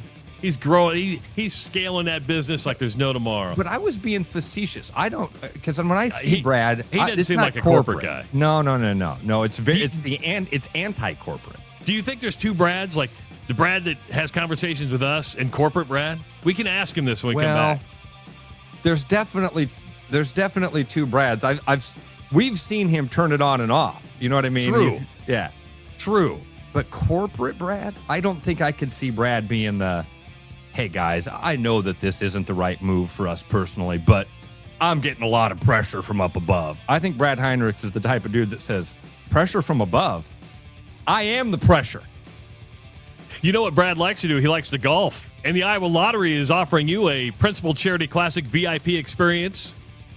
Turn your non-winning Lucky Clover crossword tickets into a shot at something big, a VIP weekend at the Principal Charity Classic in Des Moines. We're talking skyboxes, 1922 club access, and even a chance to meet a PGA Tour Champions Pro and so much more. Iowa Lottery VIP club members can grab non-winning Lucky Clover crossword scratch tickets now and enter them before 9 a.m. on May 19th for your chance to win this exclusive VIP golf experience. Brad Heinrichs from The Swarm joining us next on the Rush Radio Show, powered by Willis Automotive.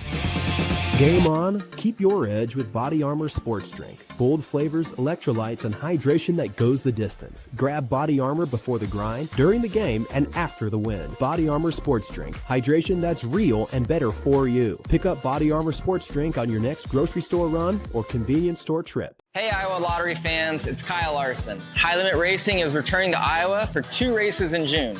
And you can win a chance to meet me, tour the pits, and watch the action from a VIP suite at Davenport Raceway or Shelby County Speedway in Harlan. Plus, score exclusive race day merchandise. Just enter your non-winning Diamond Dollars scratch tickets into the Iowa Lottery VIP Club for your chance to win. It's free and easy to join, so enter before May 4th and we'll see you at the track. Hey everybody, Mason Miller, sales manager out here at Mini Des Moines, and we have some exciting new offers going on this month. Right now, you can purchase an all-new 2026 Mini Countryman with up to $2,000 on that purchase and 0.9% at 48 months, or lease it as low as $369 a month with $4,200 down and leverage up to $2,500 towards it. For more information on these exciting offers and others on some of our other models in the lineup, visit your favorite Mini motoring advisor in our showroom or online at miniofdesmoines.com. Hi, it's Noel. At Fiscus Jewelers, we're honored by the fact that our customers continue to come back on purpose, and that trust means everything to us. For years, we've been privileged to be a part of life's most meaningful moments, and we never take that responsibility lightly. We proudly offer the largest inventory in Ankeny, cutting-edge custom designs, including free CAD drawings, and a team that takes the time to get it right. Thank you for choosing us year after year. Fiscus Jewelers, your jeweler for life. Hi, I'm Tom, owner of Central City Liquors. Our customers love us because we offer a large selection at an affordable price. And to keep costs low for you, we don't splurge on fancy promotions and expensive equipment. This commercial is being shot on a phone taped to a stick. Anyway, we are proud to announce our new rewards program that allows customers to save more the more they buy. So don't spend more to pay for fancy commercials. Save at Central City, where we know what's important. I told you we should have used duct tape. Buy 3, get 1. Buy 3, get 1. Buy 3, get 1. For the month of April. When you buy 3 tires, Get 1 free. Schedule online. at williscadillac.com. It's just that easy. Back like a rash you thought was gone. Travis and Ross aren't contagious, but they are addictive. It's the Rush Radio Show, powered by Willis Automotive. Welcome back to the Rush Radio Show, powered by Willis Automotive. And a quick reminder that if you're done growing your family, a vasectomy might be the right next step. At Urology Center of Iowa, they offer a no-scalpel procedure designed to be simple, safe, and convenient. It's performed right here in Des Moines by specialists who focus on men's health every single day. Take control of your future with confidence. Visit iowauro.com. Click Schedule an Appointment at Urology Center of Iowa. We see you. Brad Heinrichs was kind of freaking me out this morning. He was sending me texts and emails saying he didn't get a link. I sent you a link last night. You obviously found it. I just found the last one you sent me from a while back. For whatever reason, I didn't get the most recent, but it's fine. I figured it out. Brad, you got to learn. It's never Travis's fault. Okay, Hey, we lost you. You lost me? Oh, there you were. You were just being quiet. You just didn't I want was to being cuss quiet. on the radio. Like, okay, I didn't want to. How you been, Brad? You looking good, man? Hey, thanks. It's good to see you guys. You look like you've got less stress in your life. Is that true, or am I? No, it's pretty much the same. It's just constant. It's okay. Okay. But you guys bring the stress level and my blood pressure way down. Oh, down. Oh, okay. good. I thought you were going to say up. No. You guys are helping me out. Well, because, I want to get to, are you a corporate guy or not? But let's start with how we're helping you out. And that is, you've got some events coming up with the Swarm. Because a lot of people are like, what's the Swarm doing? And you guys are focused on events. And you've got 3 coming up. The first one's going to be May 22nd at Des Moines Golf and Country Club. It's Music City Live, where you're bringing in 3 singer-songwriters from Nashville for like this intimate evening. And these are guys and gals, because you have a woman coming that have written major songs for stars, but you may not know who they are. Yeah. You guys like Luke Combs, Kane Brown, Jason Aldean, George Strait, Luke Bryan, several others. These are the guys that actually write the songs that the people we know about sing. So it'll be a lot of fun. I mean, it's a Des Moines Golf and Country Club. one of the nicer places in Des Moines, I would imagine. And you guys are the MCs for this thing, so it's got to be fun for sure, right? No, you were desperate. You're like, who wants to do this? You're like, it took me 2 weeks of phone calls, and I finally well, shit, let's just call these guys. Just make the layup. Why are we shooting threes when we can get the layup? No. And so, we're going to find out about how all these songs came to be, what these guys were doing at the time, what gave them the inspiration. They'll sing for us. It's going to be really, really a cool experience. And the idea, what Swarm's trying to do is bring experiences to Iowa that, may have not have ever been possible before. And so, we're going to integrate some football players with us. As you know, we're always trying to help out Iowa football and basketball. And so, and you guys are going to help us raise some money, have a whole lot of fun, and try not to ruin the Des Moines Golf and Country Club in the process. Yeah, if they let me in, we'll see if I can get past. I had to give them a PowerPoint presentation as to why it was okay for you guys to be there. And, they bought it, so we're good. Let's just hope Glen Oaks doesn't share their band list with them. So how did you come up with, did somebody approach you with this idea? Did you guys at the Swarm collectively get around and say, okay, we want to do these unique events. What's a good idea? Where'd you get the idea of, because you're going to do one in, I believe, Cedar Rapids and one in Davenport. Yeah. The Des Moines one's going to be the first one. Where'd you come up with the idea? So we partnered with a group out of Nashville that's very connected. What we were trying to do, Jane Oswald and I were trying to come up with events in Iowa that might bring Iowans out of the woodwork to do something different. And this was one of the ideas and one that we came up with. And this group is Little Owl, I think is the name of their company. And they've helped others put these kinds of events on elsewhere. And they've been very, very successful and a lot of fun. And so we said, hey, let's partner up and do a few events and see how it goes. And so we picked Des Moines, Cedar Rapids, and Davenport. There's only going to be a couple hundred people that get in, that are able to buy tickets. There'll be meet and greets with the athletes and the songwriters beforehand, a big performance, great food. And then you guys making it all the more enjoyable for everybody. Do you guys know anything about country music? I mean, really? I do. Okay. I worked at a music station for a while, Brad. Yeah. Oh, okay. Well, then, this is a natural then. Well, Ross, I mean, they even put us on the Swarm website. I mean, it's like it lists Matt Rogers is going to be in Des Moines, Sarah Buxton, Adam James, and then underneath it says Travis and Ross from the Rush. And then there we go. We're above the student athletes. We're like, damn. Oh, man, well, yeah. I mean, that's right. So it's $300 to get in. People are going to go $300, but you mentioned that includes the music, it includes food. Does that include alcohol, or is that going to be I think it might include a drink or two. I'm not sure. Okay, something like that. Do you have to be a Swarm member to get in? No, if you're a Swarm member, you'll get a discounted price, and so it might be worth it to join the Swarm and kill two birds with one stone there. But you'll save on tickets if you're a Swarm member, but otherwise it's $300 to the public while tickets last. I know they're selling them. So where do they buy them at? Can they buy them online you can buy them online at our on our website. It's iowaswarm.com. Okay. So should be fun. So Brad, are you a corporate guy? Am I a corporate guy?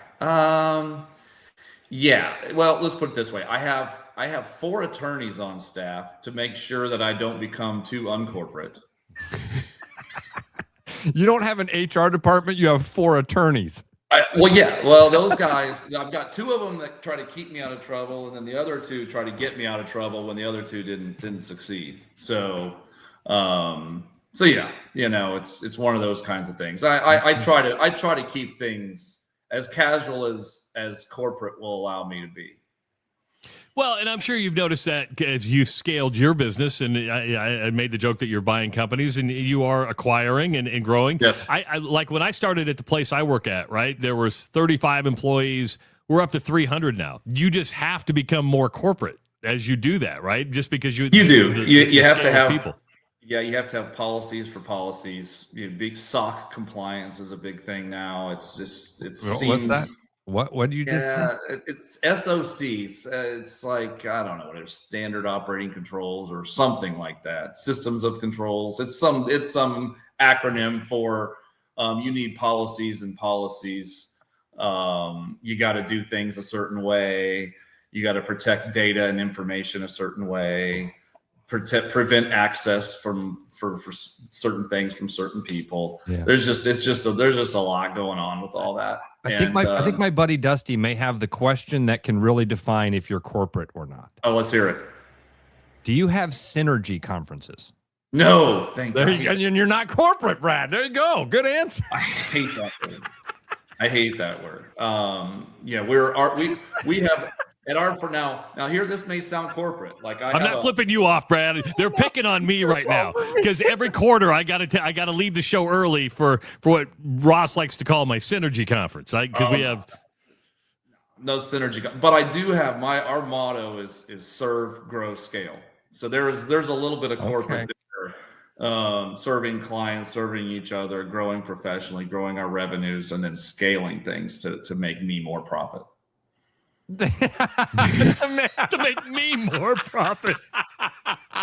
I thought you'd like that last part. I love it, Brad. That's the uncorporate part of the last part. There's a little bit different rhetoric to this. So so if I go to one of your plays, I go, what are you doing today? Making Brad more money? That's what I'm doing. I'm making Brad more money. Hey, we make money together. That's all right. Well, then so how closely? Let's tie this into this last weekend here. How closely were you following the draft to see where the? Absolutely, I was all over it. Those were guys that we've paid, that we kept in town. You look at those guys that we sent to the NFL. How many of those guys were 1-year transfers? None, right? Gronowski, undrafted free agent. The rest of those guys came in and they stayed and they prospered. I mean, that's one of the things that I was super excited about. I mean, you look at these other schools, a lot of these guys that they were just they've been at 3 other schools before there, and then they went into the NFL. And our guys, 7 of them got drafted, and they were all long timers at Iowa. So I thought that was pretty cool. How long do you wait to reach out to them to say, hey guys, how about a little something for the effort? Oh, that's already happened. He don't miss. He don't miss.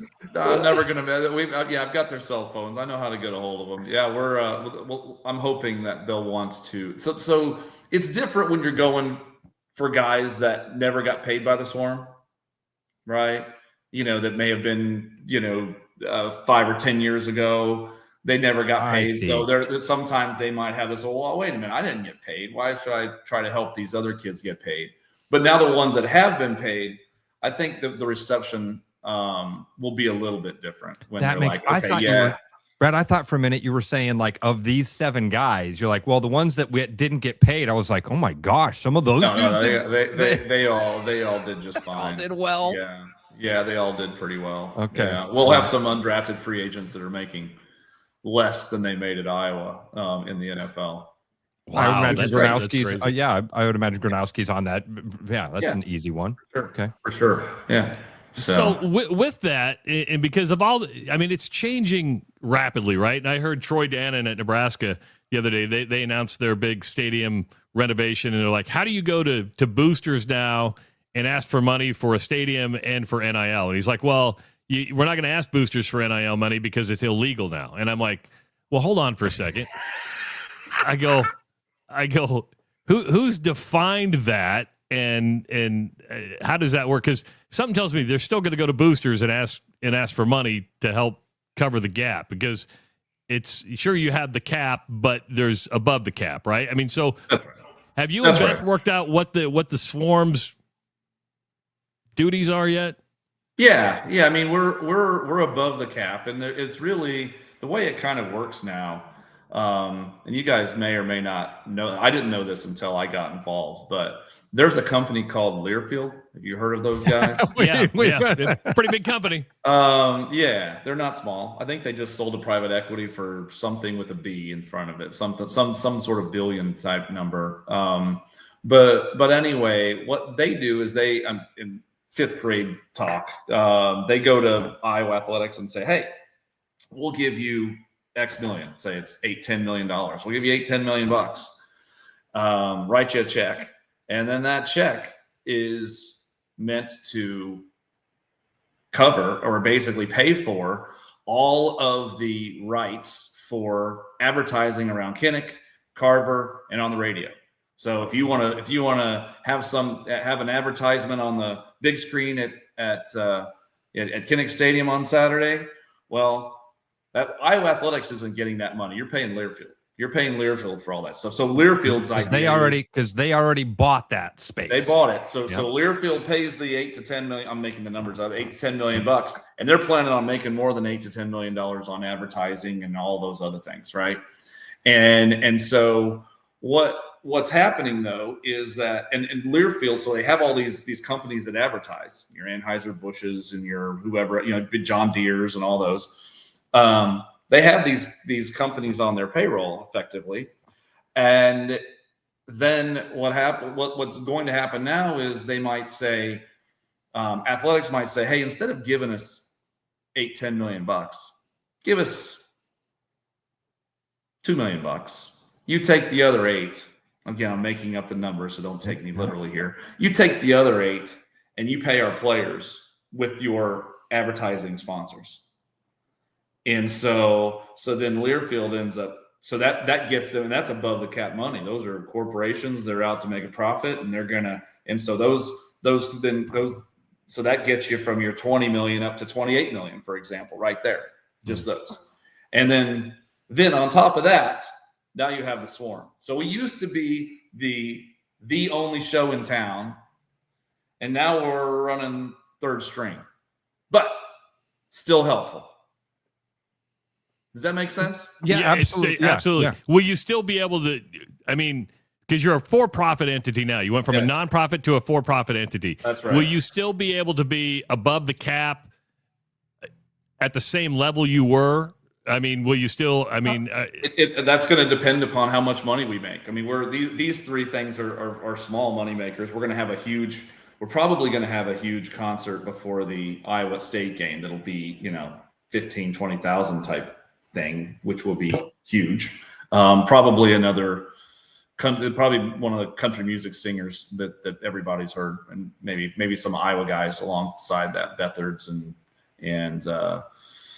maybe Dallas Jacobus or somebody like that. We're trying to work out the details. We'll see. Cool. But having a big concert before the Iowa State game, which will be a huge moneymaker. But again, integrating student athletes to help us advertise and be part of the program allows us to use the profits for the event to pay them. Outside of some paperwork, big difference between the nonprofit and for-profit model? Yeah, the nonprofit model, I loved it because it was involving all these charities around the state of Iowa, and you pay the student athletes to go deliver Meals on Wheels. I thought that was awesome. We were paying them to do actual work for charities. I love that.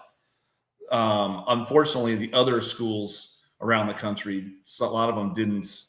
They just paid them. They didn't actually do anything. So it was really disappointing when that kind of came to an end.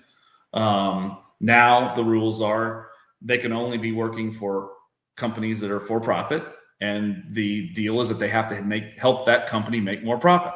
So, okay, fine. We're going to put on real events, charge real tickets, and we'll try to make a profit and share some of that profit with the student athletes that help us make it. So, okay, that's what we're trying to do. Are you going to be in Des Moines for the first Music City Live? If you're going to be there, I think I should probably show up. And now, do you guys have I want to see do you have a cowboy hat? I do. Yes. I do. You're gonna. Okay, I'm expecting cowboy hats and boots out of both of you guys. I can wear. I've got them both. Well, I've got them both. Ross is going to have to go to Hawkeye Tack and Western wear today, aren't I? You're going to have to go to the Western. Now what? I want to see whoever wears the biggest belt buckle. I will buy drinks the whole night for the person of you between you two wears the biggest belt buckle. Okay. I'm expecting a huge buckle. Oh, shit. Now, this is tough because I don't have a belt that I can switch the buckle out on. I've got the hat. I've got the boots. I've got the pearl snap shirt. Ooh, pearl snaps. Now we're talking. Yeah, so I've got all that. I just don't have the belt buckle. I found that to be a Freudian thing that I didn't want to just put out there and go, he's overcompensating. I love it. Oh, man. Yeah, so I'm glad you're going to be there. That's because we've never met in person. Oh, you and Brad haven't even. Oh, dude, you're in for a treat. Brad's the real deal in person. Yeah, I mean, not that he's not. You're always great and authentic and very forthcoming with us, Brad. We've always appreciated that, man. All this stuff that you teach us that, you show us behind the curtain a lot, and that's helped us a ton. Well, thank you, and I enjoy being on the show, and interestingly enough, some of my Des Moines friends they usually hit me up afterwards and tell me how my voice sounds like Pee Wee Herman and good things we're listening to on the radio instead of having to see your ugly mug on television. Those are real friends. When friends say things like that, those are the real friends. That's the kind of stuff I get from my buddies. Oh, that's awesome. So Music City Live, it's coming up May 22nd at Des Moines Golf and Country Club. Tickets are $300. You're going to get food. You're going to get some great singer-songwriters. You're going to get a couple drink tickets. You don't have to be a Swarm member. However, if you join the Swarm, is it even at the $20 level you get the discount, or do you got to be like the $100 a month? You get a discount even at the $20 level. So that's awesome. Join the group. That's awesome. I think it's going to be a great event. We're looking forward to it. We appreciate you asking us. We're actually humbled by it, and we're going to have fun that night. I can't wait to see what you wear. We got to post something online. See, what I don't want to happen is I show up in my pearl snaps and my cowboy hat and my boots, and these singer-songwriters go, who the fuck is this clown right here? Well, they're going to. Brace yourself. They're going to. And they might be talking about me, but they're going to look our direction and go, what the? Well, yeah. I mean, it's going to be awesome. And poor Des Moines Golf and Country Club, they'll probably have some rednecks run through there that they that normally aren't getting through the gates. But that's okay. We're going to have a great time, and we'll try to clean up afterwards. There is one football related question that popped in earlier, and I think it's fair to ask you because you've always given us this insight. What needs to happen for this? What's the focus right now of the Swarm as far as talent on the field for Kirk Ferentz and for this 2026 Hawkeye football team? What needs to happen? Well, I mean, interestingly enough, I mean, we're not going to be getting any new players other than high school players. There's no transfer portal that we can just after spring go, we need a defensive tackle. Let's just go grab one somewhere. That ship has already sailed. But we are. I mean, I don't know if anybody watched or went to the spring game on Saturday, but we've got a pretty decent squad, and it'll be very interesting to see. I think that our offense will continue to become better. Hopefully, our defense can meet the standard that Phil sets on a year-to-year basis. It's going to be interesting though. We're pretty young. I mean, when you lose probably 10 guys to the NFL, 7 drafted, and a few that'll be undrafted free agents invited to camps, maybe more than a few.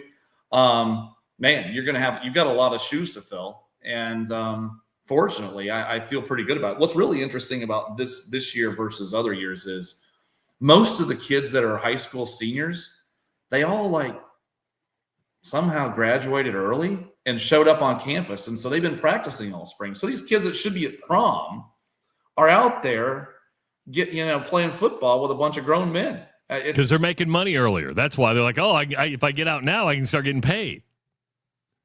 You're very astute. Thank you. Something encouraged them to graduate earlier. Yeah. Well, That's awesome. Hey, All right. it's a capitalistic world, guys. It This is. where we It are. is. I mean, and football athletes can make money too. It's okay. And Brad, I would love to have more conversations also just about that. One of those things you kind of nibbled on for a second. This is now that it's a for-profit thing, these corporations aren't doing this out of charity. They're not doing it because they love the Tiger Hawk. They're doing it to get something out of it. There's a return on this investment. And that's right. I think that's an important thing for us as fans to absolutely. remember. Absolutely. And that's why you're seeing contracts being written differently as we move along. Mm. There's some that they're even selling insurance now. If your guy that you're sponsoring gets hurt, you can buy an insurance policy and get some kind of rebate or something, get a benefit, if you will, that your investment is not on the field. Can you believe that? That can't go bad. That can't go bad. Wonder what the premium on something like that is. Jeez. Lloyd's of London. That's why we need more actuaries, boys. That's what this is. This is an actuarial world, and we're all just living in it. Thank you, Brad. This is why we love having you on, into a man. business That's opportunity for more profit for Brad.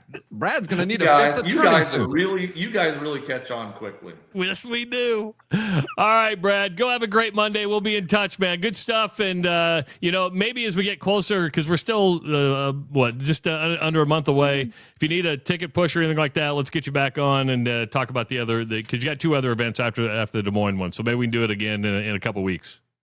Excellent, guys. Thank you so much. Really Thanks, appreciate buddy. it. Always appreciate it. Man. Have a good Monday. Yeah, thanks, you man. too. Have a great week, appreciate bud. it.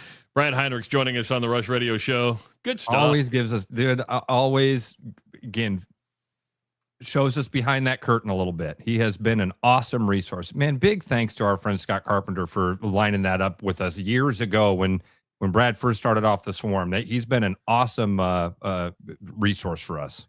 Real quick, this is what the website says. The evening includes dinner, a curated open bar, student-athlete conversation, live songwriter performances, and a unique opportunities for guests to engage directly with both artists and student-athletes. Again, for $300, you throw in dinner, you throw in drinks, and you throw in the music. That's actually a really, really, really good deal. And you're helping out the Hawks, and feel like you're contributing a little bit to that thing that we all love. Very cool. I am excited about a big belt buckle, brother. Our big belt buckle battle. That's what that's going to be. I'm going to have to go to Cavender's now and look for a belt and see if I can borrow a big belt buckle from somebody. And Brad's going to experience the difference between you and I, right? Because our bar tabs might equal about the same, but they're going to get there in different ways. You're going to want real high dollar stuff. I'm just going to pile up the cheap drinks. See, I got to drive home that night. I'm going to be the cheap one. I'm going to be the club soda and lime guy. I'm club soda and lime. What are you drinking there, Justice? Club soda and lime. Why that? Because it looks like a vodka soda and you don't know the difference. Looks like I'm drinking. And I always say, because they always like to put the club soda and lime in a plastic glass. I'm like, can you put that in glass? Just the short one and put a straw in a lime and makes it look like it's vodka soda when it's just soda. Just soda. Yeah. I think that you've got to be the odds-on favorite to do that. Just you're very good with the costumes and the dressing up and going all in. So I'm gonna have to get help. I'm gonna have to get help. Just go to Cavender's. I think there's probably one in Des Moines. It's a Western store. We have a Hawkeye Tack in Western Wear. They're serious about messing around. Horsing around. They're serious about horsing around. Oh. We'll be back tomorrow morning at 6 a.m. Enjoy your Monday, everybody. It is the Rush Radio Show powered by Willis Automotive. Start spreading the news, 'cause it's time to buy booze, and there's only one place to be. You can see all your friends, the good times never end, unless you're just loitering. It's Central City. We can make your dreams come true. No guarantee your dreams will come true. Central City. All this booze is waiting for you. Look at all this booze. Hi, Noel from Fiscus Jewelers. Thinking about popping the question? Take their breath away with a diamond you can trust. Rare and forever natural diamonds. Thoughtfully selected and pre-screened using advanced technology. If you don't see exactly what you're looking for, we'll custom design it together. Our experienced team is here to help you create something truly meaningful. And let's not forget about the guys. We proudly offer the largest selection of men's wedding bands around. Fiscus Jewelers, your jeweler for life. Hey everybody, Mason Miller, sales manager out here at Willis Infinity, and this month we have some exciting new offers going on. Take advantage of up to $6,000 in retail cash on an all-new 2026 QX60, or lease a QX60 autograph for as low as $799 with $39.99 down. Also, on this beautiful QX80, take advantage of up to $9,000 in retail cash or 0% at 60 months on the QX80 autograph or sport. For more information on these exciting offers and more, visit our showroom or online at willisinfinity.com. Hey Iowa Lottery fans, it's Kyle Larson. High Limit Racing is returning to Iowa for 2 races in June. And you can win a chance to meet me, tour the pits, and watch the action from a VIP suite at Davenport Raceway or Shelby County Speedway in Harlan. Plus, score exclusive race day merchandise. Just enter your non-winning Diamond Dollars scratch tickets into the Iowa Lottery VIP Club for your chance to win. It's free and easy to join, so enter before May 4th and we'll see you at the track. Your edge with Body Armor Sports Drink. Bold flavors, electrolytes, and hydration that goes the distance. Grab Body Armor before the grind, during the game, and after the win. Body Armor Sports Drink. Hydration that's real and better for you. Pick up Body Armor Sports Drink on your next grocery store run or convenience store trip. Back to the rush. Strong opinions, weak filters, and just enough sense to stay on the air. It's the Rush Radio Show, powered by Willis Automotive.